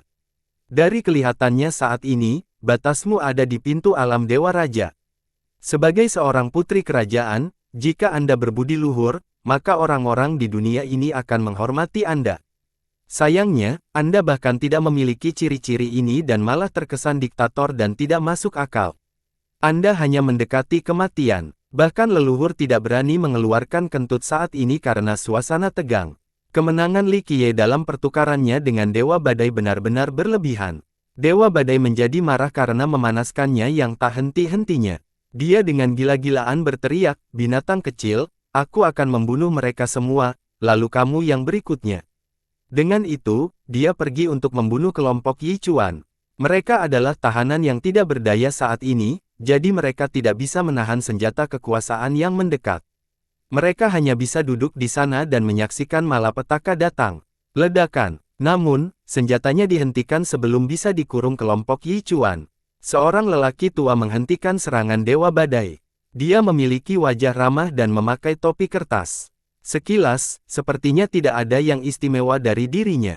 Bahkan bisa dikatakan tidak ada seorang pun di sini yang mengenali identitas lelaki tua itu. Itu adalah guru misterius. Setelah Dewa Badai berhenti, dia masih tampak tenang seolah-olah tidak terjadi apa-apa. Dewa Badai segera berteriak setelah melihat lelaki tua yang berhenti, "Siapa kamu?" Sang guru melepas topinya dan memberi hormat sebelum berbicara perlahan, "Dewa Badai, aku hanya seseorang yang tidak bisa mencapai puncak, tapi kamu, sebagai seorang putri penguasa, kamu harus sadar akan kelakuanmu dan tidak mempermalukan Kaisar Abadi Prestise Chen Sue." Enyahlah. Dewa Badai menyerang dengan senjatanya. Serangannya menyapu langit, tapi gurunya juga melompat. Dia dengan santai menangkisnya dengan telapak tangan, menyebabkannya terbang langsung ke langit. Sementara itu, dia meluncur ke atas dan melihat ke arah Dewa Badai. Jika kamu ingin bertarung, aku bisa menemanimu. Bangsawan muda Li tidak perlu mengambil tindakan. Sebagai putri kerajaan, dia selalu menjadi orang yang meremehkan orang lain, tidak ada yang berani meremehkannya seperti yang dilakukan gurunya saat ini. Ini membuatnya marah. Dia juga melompat ke langit dan berteriak, "Bodoh, aku akan membunuhmu terlebih dahulu sebelum mengurus bajingan kecil itu." Dengan itu, dia meraih harta karun sejati Kaisar Abadi dan langsung menyerang guru di langit. Guru itu lincah seperti burung bangau menari di 9 langit. Dia menggunakan teknik melangkah yang luar biasa untuk menghindari senjata aslinya dan membalas dengan tangan kosong. Ledakan. Dia kontak melakukannya, tapi tidak bisa melukai Dewa Badai karena 5 senjata yang melindunginya, tidak mungkin menyentuhnya tanpa senjata. Mati. Dia menggambarkan harta aslinya dan menghancurkan kekecewaan. Dia dengan agresif menyerang gurunya dengan cara yang kejam seperti naga gila. Penampilannya saat ini bertahan seperti seekor rubah betina. Senjata sebenarnya di tangan memberikan kekuatan yang lebih besar. Itu menggema di langit dan menekan banyak sekali hukum dengan cara yang luar biasa. Meskipun tingkat cakrawalanya rendah jika dibandingkan dengan latar belakangnya, dia tetaplah putri ayahnya. Oleh karena itu, senjatanya sangat kuat di tangan. Namun, Arcane Guru juga misterius dan menakjubkan. Dia menari di langit menggunakan teknik melangkah yang mendalam dan menghindari serangan senjata sebenarnya berkali-kali. Penonton kagum dengan pemandangan ini, tidak ada yang tahu siapa lelaki tua yang tampak ramah ini, tapi dia bergerak bebas di bawah serangan senjata asli. Gayanya yang luar biasa patut dipuji. Bodoh. Li Qiye hanya terdiam sambil melihat Dewa Badai yang canggung seperti T-Rex berbentuk manusia dan tidak lagi ingin menghakiminya. Dia pemarah dan berpikiran sempit serta angkuh tanpa menghiraukan konsultasi. Jika dia bukan putri seorang kaisar, dia pasti sudah mati berkali-kali. Li Qiye berjalan ke depan dan menjentikkan jarinya. Bang! Belenggu pada kelompok Yi Chuan langsung hancur. Setelah dia menghilangkan segel di tubuh mereka juga, mereka segera berdiri. Li Qiye tersenyum dan berkata pada Yi Chuan, "Sepertinya aku telah melibatkan kalian semua kali ini." Yi Chuan balas tersenyum kecut dan menenangkan kepalanya, "Itu keterlaluan, bangsawan muda. Orang-orang di Jianghu selalu menghadapi risiko kekerasan dan kematian. Seorang yang berpaham tidak akan menjadi seorang yang berpaham jika mereka tidak memiliki musuh. Itu adalah pola pikir yang bagus." Li Qiye tersenyum dan perlahan duduk di singgasana. Dia melihat ke langit dan berkata, "Arcane, kenapa kamu bermain-main? Senjata kekuasaan memang kuat, tapi ini juga tergantung pada penggunanya. Jangan lupa, kamu punya barang itu." Sang guru tidak ragu-ragu lagi, "Ayo." Dia membuka peti mati emas kecil. Dengan suara berdenting, 6 koin perunggu terbang keluar dari peti mati. Awalnya, koin ke-6 itu bukanlah sesuatu yang istimewa. Namun, begitu mereka mendekati senjata pemerintahannya, Dewa Badai kehilangan kendali atas 5 orang yang melindunginya serta harta karun sebenarnya di tangannya. Bas 5 senjata pelindung tiba-tiba terbang, diikuti oleh harta karun yang sebenarnya. Rumble, sesuatu yang luar biasa terjadi setelah serangkaian suara gemuruh. Ke-6 senjata itu benar-benar terbang untuk mengejar 6 koin perunggu hingga keluar angkasa. Ini adalah pemandangan yang sangat aneh. Jika senjata penguasaan ini adalah pelayan, maka koin-koin tersebut adalah batangan upacara tiruan. Saat mereka melihat uang itu terbang, para pelayan tidak punya pilihan selain segera mengejarnya. Semua orang tahu bahwa senjata kerajaan memiliki segel di dalamnya. Sebelum membuka kuncinya, tidak ada yang bisa mencuri senjata ini. Tapi sekarang, bahkan putri seorang kaisar tidak bisa mengendalikan 6 senjata ayahnya dan hanya bisa menyaksikan mereka mengikuti koin perunggu keluar angkasa. Ledakan. Seluruh kota suci berguncang. Tanpa senjata pemukulan, Dewa Badai tidak bisa dibandingkan dengan guru misterius sama sekali. Guru itu dibungkus ke bawah dengan kedua tangannya dan menghantam Dewa Badai dari langit, menyebabkan dia terbanting ke tanah. Hasilnya adalah kawah besar dengan bekas darahnya di mana-mana. Entah berapa banyak tulang di tubuhnya yang hancur. "Saya adalah seseorang yang selalu menghormati Kaisar Abadi. Sayang sekali kamu sangat bodoh." Guru itu terkekeh dan mendes pelan. Seluruh kota, termasuk para ahli darah, menjadi sunyi. Namun, sepertinya sedikit orang yang merasa kasihan pada Dewa Badai. Mungkin ceritanya berbeda untuk generasi muda dari ras darah, tapi generasi sebelumnya tidak menyukainya. Ledakan. Dalam sekejap mata, aura kerajaan abadi muncul. Dewa Badai berdiri, sosok agung di belakangnya. Bayangan kuat di belakangnya memiliki sepasang mata yang mampu menghasilkan segala usia. Sepasang mata ini terletak di atasnya, menunjukkan bahwa bayangan itu akan selalu melindunginya tidak peduli berapa tahun telah berlalu. Seseorang tidak bisa menahan diri untuk tidak berteriak, Kaisar Abadi Chen Sui. Para murid darah menjadi lebih bersemangat. Kaisar Abadi Chen Sui, salah satu penguasa ras darah. Beberapa ahli darah tidak bisa menahan diri agar tidak gemetar. Sosok itu dengan lembut mengulurkan tangan dan, dengan dengungan, harta karun sejati Kaisar Abadi yang dibawa ke angkasa oleh koin-koin itu terbang kembali ke tangan. Ledakan, aura tak berujung muncul dari harta karun yang sebenarnya. Setiap helai aura ini dapat memotong bintang-bintang di langit dan merobek struktur ruang angkasa. Seluruh dunia langsung gemetar, banyak orang di kota itu bersujud. Beberapa ahli tidak dapat berdiri tegak bahkan tanpa berhenti. Mereka hanya ingin memuja aura kejayaan sejati ini. Seorang kaisar yang mengendalikan harta karunnya sebenarnya adalah masalah yang menakutkan. Meskipun ini bukan seorang kaisar sejati, itu masih cukup untuk membuat para dewa raja tunduk. Dewa Badai berteriak, mati. Senjata sebenarnya menelan 9 langit dan melancarkan serangan spasial langsung ke gurunya. Guru misterius tercengang. Dia membuka peti mati emasnya sepenuhnya dan banyak koin terbang keluar. Mereka bergabung bersama untuk membentuk kota perunggu raksasa untuk menghentikan serangan dari harta karun yang sebenarnya. Ledakan. Namun, kota ini pun tidak dapat menghentikan kekuatannya. Itu merusak seluruhnya, kota dan gurunya terlempar keluar angkasa. Darahnya menodai langit biru. Pemogokan ini benar-benar berlebihan. Bahkan seorang God King mungkin akan gemetar setelah melihat serangan ini. Meski itu bukan pemusnahan surgawi, ia bisa dengan mudah membunuh Dewa Raja. Setelah menghempaskan gurunya, Dewa Badai buru-buru berbalik dan menatap Li Qiye sebelum berteriak, tidak ada seorang pun yang berani bertindak lancang di hadapanku, bahkan para dewa. Dia sekarang menjadi histeris. Sebagai seorang putri kerajaan, dia selalu mampu bertindak anggun, jadi kejadian hari ini menandai kejahatan terbesar dalam hidupnya. Teriakannya yang histeris membuat banyak orang gemetar ketakutan, termasuk para leluhur. Mereka takut kemarahannya akan berlalu tanpa diskriminasi dan merugikan mereka dalam prosesnya. Bagaimanapun juga, penyihir yang dibenci ini tetaplah putri seorang kaisar. Dia masih mendapat perlindungan ayahnya, yang memungkinkannya mendominasi semua orang lain. Inilah yang paling ditakuti banyak orang. Li Qiye tidak bisa menahan senyum setelah melihat ini. Dia perlahan berdiri dan dengan santai berkata, sayang sekali, kamu bisa saja meninggalkan hari ini dengan nyawamu, tapi sepertinya kematian adalah satu-satunya jalanmu sekarang. Binatang kecil, teruslah mengoceh.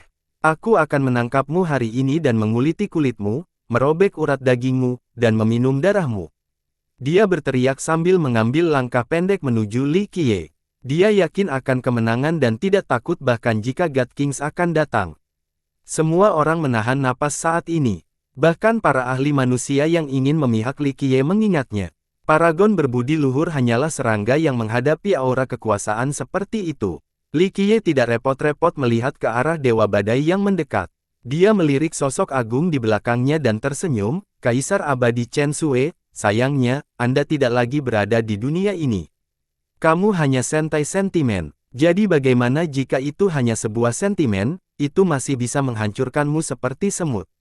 Dewa Badai tertawa histeris lalu meraih Li Qiye. Saat ini, itu bukan lagi tangan melainkan tangan kekuasaan. Bahkan alam semesta pun tidak akan bisa lepas dari genggamannya, itu hanya bisa terkoyak. Li Qiye masih tersenyum saat tangan pemerintahan itu jatuh. Dia mengeluarkan panah perak untuk menghadapinya secara langsung. Bahkan sosok agung pun terkejut. Ia menggunakan kecepatan yang luar biasa untuk menciptakan celah dengan Li Qiye. Dewa Badai tidak tahu apa yang sedang terjadi dan langsung berteriak, ada apa? Bunuh dia. Namun, sosok itu dengan cepat membentuk mudra dan menyegel Dewa Badai sehingga dia tidak bisa mengeluarkan kata pun. Mata yang dalam terus menatap ke arah Li Qiye. Meskipun kamu bukan seorang kaisar sejati, aku tidak menyetujui kehancuranmu. Li Qiye mendengus dan mengarahkan panah peraknya tepat ke sosok itu sebelum menghela nafas. Sudah berapa lama legenda yang melibatkan pembunuhan kaisar abadi sekarang? Kata-kata seperti itu membuat takut banyak orang. Mereka tahu bahwa makhluk yang melindungi Dewa Badai bukanlah seorang kaisar sejati, itu hanya seuntai sentimen yang ditinggalkan oleh kaisar abadi Chen Sui. Namun sentimen ini masih cukup menakutkan. Bahkan seorang God King pun tidak akan menyombongkan dirinya karena telah dibunuh. Tapi sekarang, pidato Li Qiye terhadap sentimen tersebut terlalu agresif dan sombong. Sosok agung itu merenung dalam-dalam. Kecemerlangannya berdenyut antara putih dan hitam. Orang lain mungkin tidak mengetahui apa itu panah perak di tangan Li Qiye, namun sebagai sentimen seorang kaisar, ia merasakan pencegahan yang mengancam jiwa dari panah tersebut. Dia tahu apa itu. Di saat yang sama, dia juga tahu siapa Li Qiye. Putriku bodoh dan telah menghina Yang Mulia. Sosok agung itu sebenarnya mampu berbicara, ini ada sebuah benda, tanda permintaan maaf kepada Yang Mulia untuk menyelamatkan nyawa putri saya. Ini mengejutkan seluruh kota. Ini adalah perasaan seorang kaisar, tapi sebenarnya dia menyerah. Betapa menakjubkan pemandangan ini untuk disaksikan. Sebuah benda jatuh ke tangan Li Qiye. Dia membukanya untuk melihat sebelum melihat kembali sosok itu dan dengan menghela nafas lembut, Kaisar Abadi Chen Sui, kamu benar-benar telah menghabiskan banyak usaha untuk putrimu. Harus dikatakan bahwa cinta seorang ayah sama besarnya dengan gunung. Sentimen yang bisa diucapkan bukanlah sentimen biasa. Orang dapat dengan mudah membayangkan bahwa Kaisar menggunakan cara-cara yang menantang surga terhadap putrinya. Selain itu, dia juga menukarkan barang tertinggi untuk hidupnya. Sosok itu berhenti bicara. Ia menatap Li Qiye, menunggu jawaban. Karena mempertimbangkan fakta bahwa kamu berpartisipasi dalam perang itu, aku bisa mengampuni nyawanya. Namun, hukuman harus dilaksanakan. Li Qiye perlahan menjawab dan melemparkan panah peraknya. Tidak, Dewa Badai berteriak nyaring tetapi tidak berdaya untuk melawan. Anak panah itu menembus tengkoraknya dan menjepitnya di langit. Sosok agung itu mengeluarkan jiwa yang sangat lemah dari tubuhnya. Fondasi daunnya hancur dan hanya jiwa lemah ini yang tersisa. Bahkan jika dia bisa bertahan hidup, dia telah menjadi wanita tua tanpa kekuatan apapun. Ingat, jangan biarkan aku melihatnya lagi. Kalau tidak, bahkan jika kamu mengumumkan bintang-bintang di langit menjadi harta karun, mereka tetap tidak akan bisa menebus nyawanya untuk kedua kalinya. Li Qiye berkata, sosok itu tidak berbicara lagi. Ia segera pergi bersama jiwa Dewa Badai yang bernafas. Sejak saat itu, tidak ada yang melihat Dewa Badai lagi. Dia menghilang dari dunia ini tanpa jejak. Tubuhnya masih terletak tinggi di langit. Siapapun akan tercengang melihat adegan ini. Dia akhirnya tidak bisa lepas dari nasib ini meski menerima perlindungan ayahnya. Tidak ada yang berani membuat hipotek di kota saat ini. Mereka gemetar saat melihat tubuhnya yang disalib. Mereka tidak akan bisa melupakan pemandangan seumur hidup mereka. Li Qiye mengingat kembali panah perak itu. Dengan letupan, tubuh Dewa Badai jatuh ke tanah, membungkam seluruh kota. Dia duduk di singgasana kekaisaran dan memandang ke arah kepadatan, lalu ke seluruh kota sebelum perlahan berkata, adakah yang tidak puas atau ingin berkomentar tentang saya? Suasananya begitu sunyi hingga terdengar suara tetesan jarum. Banyak orang menahan napas, bahkan leluhur tidak berani mengucapkan kata pun. Bagus sekali. Li Qiye berdiri dan dengan tenang berkata, jika ada yang menaruh dendam terhadapku atau menganggapku tidak menyenangkan di mata mereka, baik pertarungan satu lawan satu atau kelompok tidak masalah, aku akan dengan senang hati menerima tantangan itu. Namun, jika mereka melibatkan orang-orang di sekitarku dengan perseteruan mereka, maka tunggulah bencana penyelamatan sekte.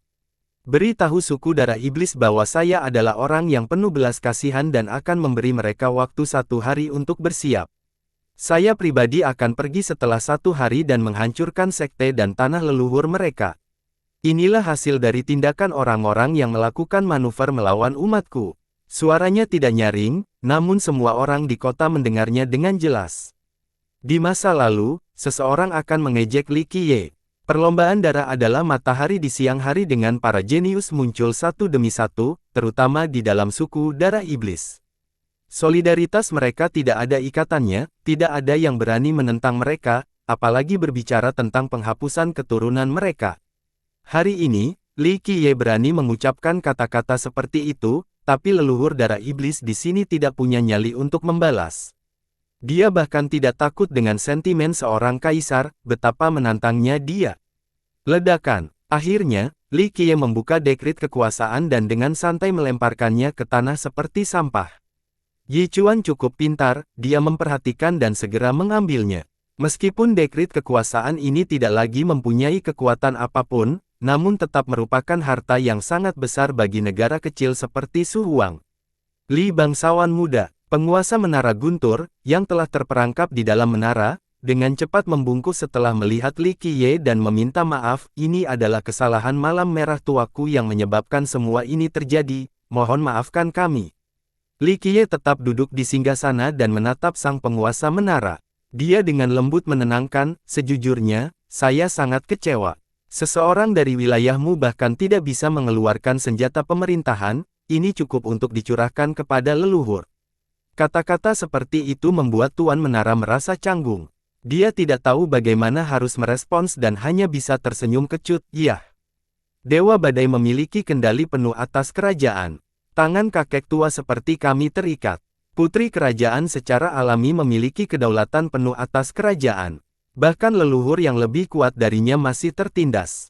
Penguasa menara dengan cepat meminta maaf sekali lagi, kali ini, saya dan beberapa leluhur lainnya sedang berdiskusi bagaimana menyelesaikan masalah ini, tapi kami tidak mengira cabang pertama Dewa Badai menjadi begitu agresif. Mereka memecat beberapa leluhur terlebih dahulu. Kerajaan kami sama sekali tidak ingin menentang bangsawan muda Li. Sayangnya, ini sedikit terlambat. Saat ini, saya punya rencana untuk mengunjungi kerajaan Anda.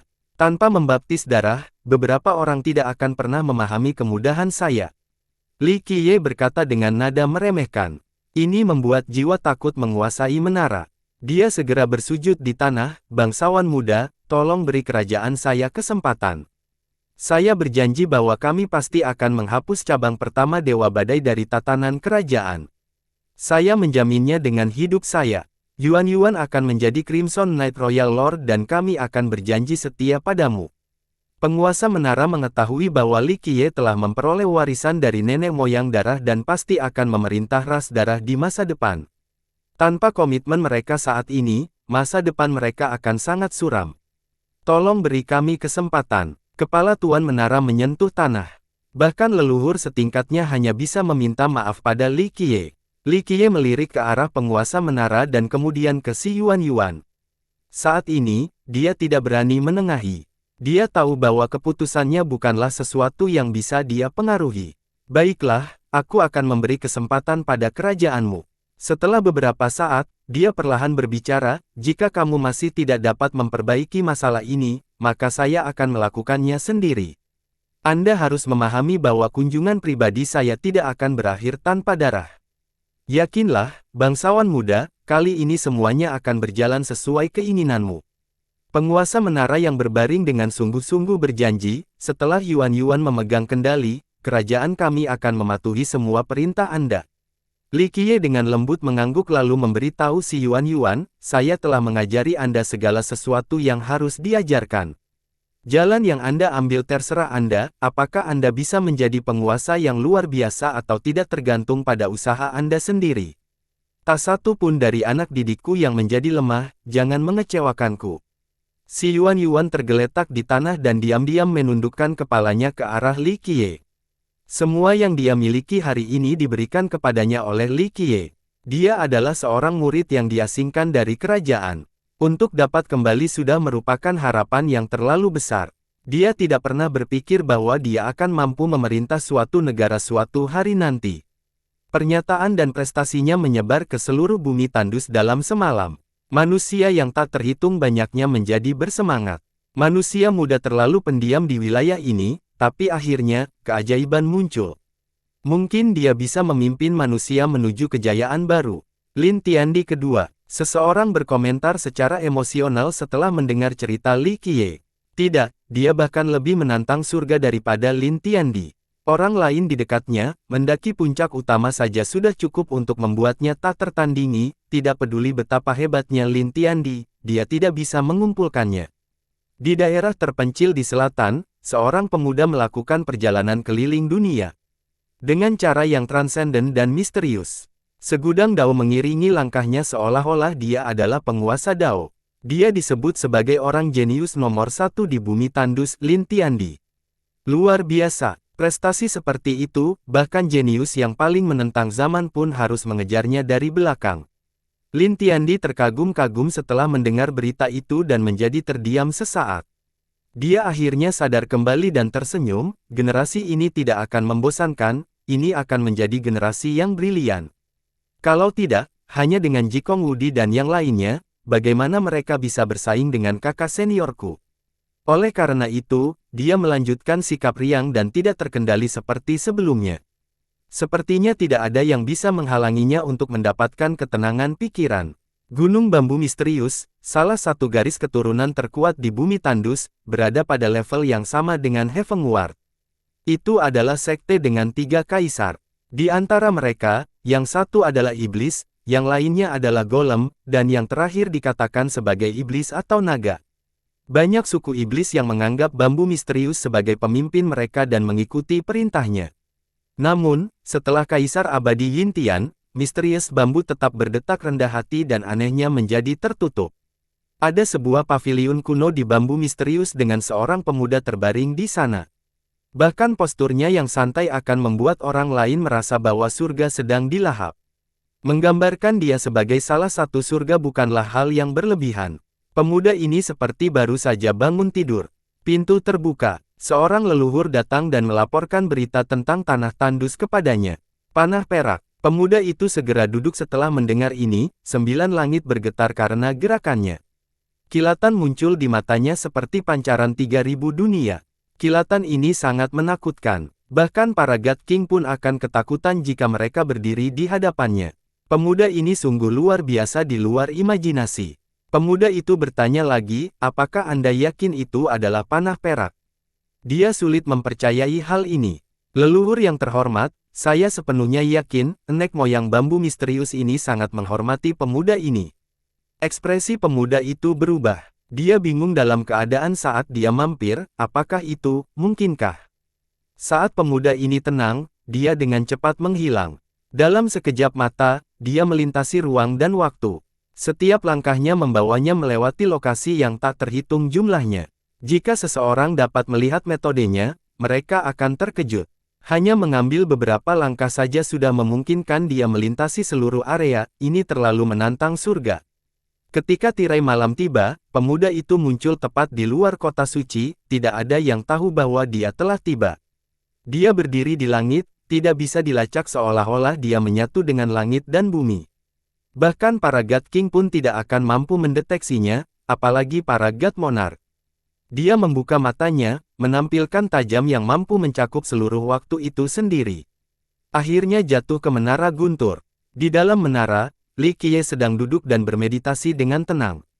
Ketika melihat pemuda itu mencapai menara guntur, Li Qiye tiba-tiba membuka matanya untuk melihat ke arah pemuda itu. Setelah itu, dia menutup matanya lagi, mencapai kondisi zen sekali lagi. Buk, buk, buk. Pemuda itu mundur beberapa langkah karena terkejut.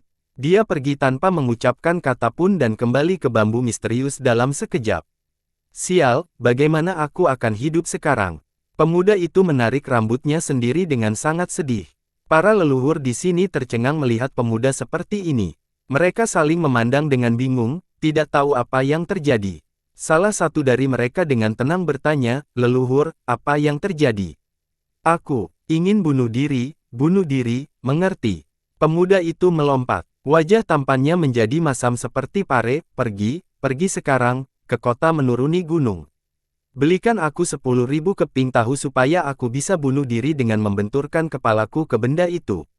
Nenek moyang di sini tidak tahu bagaimana harus menanggapi pemuda ini. Pemuda itu duduk di kursinya dengan ekspresi sedih dan enggan berbicara, saya akhirnya turun dari tanah dan ingin berada di dekatnya keren sebentar, membunuh beberapa monster, mengklaim kehendak surga, tetapi saya hanya membuang-buang waktu saya. Petik 2. Saat malam tiba, pernyataan darah Li Qiye meledak sepanjang perlombaan. Silsilahnya berantakan dan semua orang tiba-tiba menjadi gaduh. Hal ini terutama berlaku untuk suku darah iblis. Mereka mengadakan pertemuan darurat yang mengerikan. Banyak tokoh penting dari garis keturunannya yang berpartisipasi, termasuk beberapa leluhur yang mengasingkan diri. Sombong sekali, menantang seluruh suku kami. Apakah dia benar-benar mengira kita tidak punya orang yang bisa melawannya? Bukan hanya para darah iblis, bahkan beberapa murid darah pun merasa marah atas kata-kata Li Qiye. Karena solidaritas mereka yang besar, maka ras darah menghadapi musuh yang kuat, mereka semua akan melepaskan permusuhan mereka dan bergandengan tangan. Manusia jauh lebih lemah dalam hal ini. Dia pikir kita ini siapa? Apakah dia mengira suku darah iblis kita adalah tomat lunak yang bisa dia menghancurkan keinginan hatinya? Seorang murid darah iblis yang penuh harapan berbicara, kami memiliki miliaran murid dan lebih dari 1000 teladan dengan para dewa yang memimpin mereka. Saya tidak percaya dia memiliki kemampuan untuk membunuh kita semua.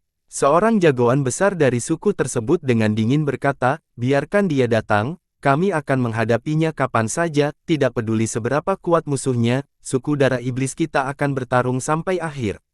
Nyatanya, orang besar ini bukan hanya sekedar sesumbar. Hanya dalam satu malam, banyak garis keturunan dalam suku tersebut secara diam-diam menggerakkan kekuatan mereka untuk membentuk kesatuan besar yang tak terbayangkan. Mata-mata terkejut melihat penyebaran keajaiban dari suku tersebut. Mereka tidak hanya bersatu tetapi juga memiliki layanan yang cepat dan efektif. Sulit bagi suku dengan kemampuan seperti itu untuk tidak menjadi makmur. Mereka menggunakan tindakan untuk menanggapi ancaman Li Qiye. Hal ini membuat banyak orang ingin melihat lebih banyak. Semua orang tahu bahwa dalam beberapa generasi terakhir, perlombaan darah menjadi semakin kuat di wilayah selatan. Umat manusia tidak lagi memiliki kekuatan untuk disebut sebagai orang nomor satu di bumi tandus. Persatuan suku darah iblis memungkinkan mereka untuk tumbuh kuat dengan sangat cepat. Saat ini, mereka adalah kekuatan yang harus diperhitungkan oleh semua ras lain di sini. Pada saat ini, mereka akhirnya mengerahkan pasukan mereka dalam skala yang belum pernah terjadi sebelumnya untuk melawan Li Qiye sampai mati. Bagaimana mungkin orang tidak bersemangat menonton ini? Satu melawan seluruh suku, bahkan Lin Tiandi tidak dapat bersaing dengan ini. Ini adalah kebanggaan umat manusia. Seorang manusia yang bangga berkomentar setelah melihat darah iblis bergerak. Inilah alasan mengapa manusia mulai goyah di hadapan para darah, manusia hanya memikirkan urusannya sendiri, mereka hanya menyapu salju di depan gerbangnya sendiri. Jika tidak, mereka tidak akan menyerahkan posisi mereka sebagai ras nomor satu di tanah tandus kepada ras darah. Seorang ahli yang telah menerima beberapa informasi berbicara, penyergapan yang mematikan. Suku darah iblis telah bersumpah untuk tidak menyerah sebelum mengambil kepala Li Qiye bahkan jika mereka sampai ke orang. Terakhir, ini adalah berita yang mengejutkan. Namun, tidak ada yang tahu di mana penyergapan ini akan terjadi. Namun, banyak orang memahami bahwa perseteruan antara Li Qiye dan suku darah iblis ini tidak dapat didamaikan. Li Qiye telah membunuh puluhan leluhur Blood Devil di Gunung Gatwar dan 10 lainnya di Menara Guntur. Ini merupakan pukulan besar bagi suku mereka. Akan aneh jika mereka bisa melepaskan kemarahan ini. Pada hari kedua, Li Qiye meninggalkan kota suci sendirian, tanpa membawa siapapun bersamanya. Li Qiye ingin bergerak. Kerumunan yang bersemangat menyaksikan dengan antisipasi. Kota suci mendidih karena kegembiraan. Bahkan ada sekelompok besar ahli yang membuntutinya. Li Qiye terbang di langit, setiap langkah cepatnya melintasi 1000 mil. Namun, jika dilihat dari ekspresinya, dia memiliki perasaan nyaman yang tak bisa dijelaskan. Seolah-olah dia tidak pergi menelepon dan hanya berjalan-jalan di luar kota. Suku darah iblis memiliki 35 garis keturunan besar dan 14 negara. Sekolah Kaisar Sabre adalah salah satunya dan juga yang paling dekat dengan kota suci. Setelah hampir setengah hari, Li Qiye tiba di sekolah Kaisar Sabre, namun dia tidak masuk. Dia hanya berdiri di pinggiran dan menatap sekte tersebut. Sebagai silsilah besar di selatan, tanah leluhur sekolah terbentang ribuan mil. Deretan gunung menembus langit bagaikan pedang dewa yang melebarkan satu demi satu. Adegan ini dengan mudah menunjukkan kekuatan sekolah. Saat ini, ia dalam kondisi siaga tinggi. Pasukan besar mempertahankan gerbang dengan sinar cahaya yang menjulang ke langit. Formasi telah diaktifkan di dalamnya. Nenek moyang sekolah yang tersegel semuanya keluar. Baik Raja Surgawi maupun Paragon berbudi luhur memimpin lokasi-lokasi penting. Para penggarap yang mengikuti di belakang Li Qiye juga berhenti di cakrawala. Mereka menahan napas sambil menunggu pertempuran terjadi.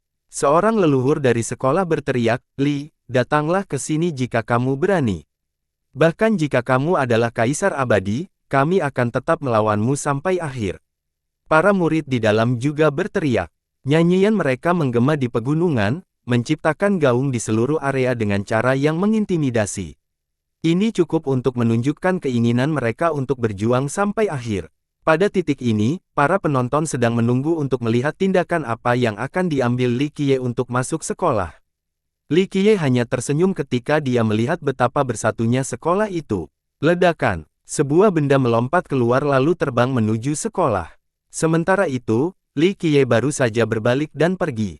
Kepergian Li Qiye yang cepat setelah merilis satu item membingungkan banyak orang, tidak ada yang tahu apa yang dia lakukan. Bahkan para ahli di sekolah pun terkejut. Mereka mengira Li Qiye akan datang dan membantai mereka di tempat mereka. Berdengung, benda itu langsung terbang ke dalam sekolah. Dengan cepat berubah menjadi pohon bambu hijau raksasa. Dahsyatnya melanda seluruh sekolah. Apa itu? Semua orang menjadi terbelalak, tidak ada yang tahu dari mana asal pohon bambu jenis ini. Orang-orang mengangkat kepala untuk melihat pohon yang muncul menembus awan dan menutupi sinar matahari. Di bawah naungannya, seluruh sekolah tampak sangat kecil. Ledakan, saat semua orang masih kebingungan, bambu raksasa itu tiba-tiba menghantam dan menghancurkan sekolah. Gemuruh, banyak gunung di dalamnya langsung runtuh akibat serangan ini. Para murid di dalamnya terpesona, dan banyak yang bahkan hancur berkeping-keping. Namun, itu hanyalah awal dari bencana. Setelah tumbukan pertama, akar besar seperti naga dari pohon itu langsung menusuk ke tanah. Zes, suara menyedot terdengar jelas. Saat pohon itu dibuang di tanah leluhur sekolah, ia menguras energi. Duniawi di lokasi ini seperti seekor lembu yang meminum air sungai.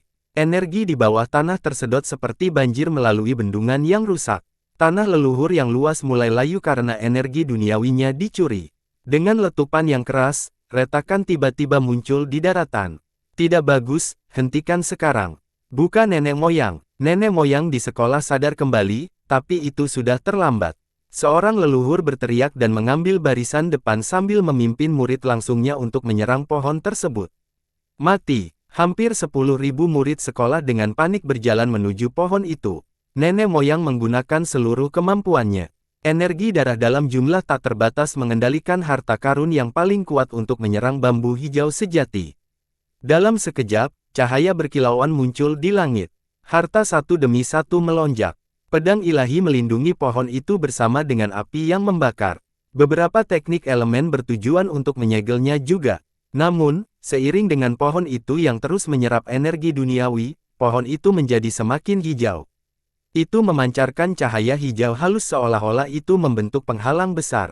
Bang, bang, bang. Serangan gencar dari puluhan ribu murid dihentikan sepenuhnya oleh penghalang hijau ini. Selanjutnya, salah satu dahan pohon itu terjulur. Itu menyapu banyak murid terbang. Pemandangan ini menyerupai pohon besar yang dihuni semut yang tak terhitung jumlahnya. Benar-benar mengejutkan. Ledakan. Seorang leluhur menggunakan harta karunnya yang paling kuat untuk menerobos penghalang hijau ini. Dia dan beberapa orang lainnya langsung menuju pohon itu untuk memotongnya menjadi beberapa bagian. Namun, sebelum nenek moyang yang kuat ini dapat mencapai pohon tersebut, sebuah dengungan muncul. Cabang seperti pedang terbang ke bawah untuk menemui leluhur dengan harta karun sejati. Tidak peduli seberapa kuat harta karun sejati ini, ia tidak dapat menghentikan cabangnya. Dengan suara yang dijual, dahan itu menembus harta karun yang sebenarnya dan memakukan leluhur yang sudah mati ini ke tanah. Nenek moyang ini sedikit cemas sebelum dia meninggal. Dia masih belum tahu pohon bambu hijau apa yang begitu menantang surga seperti ini. Gemuruh. Saat ini, pihak sekolah akhirnya membuka pondasinya untuk menghentikan pohon tersebut. Sayangnya, bahkan yayasan pun tidak dapat menghentikannya. Dengan ledakan yang berderak, akar pohon itu menembus fondasi nenek moyang dan leluhurnya lebih dalam lagi ke dalam tanah. Bersambung.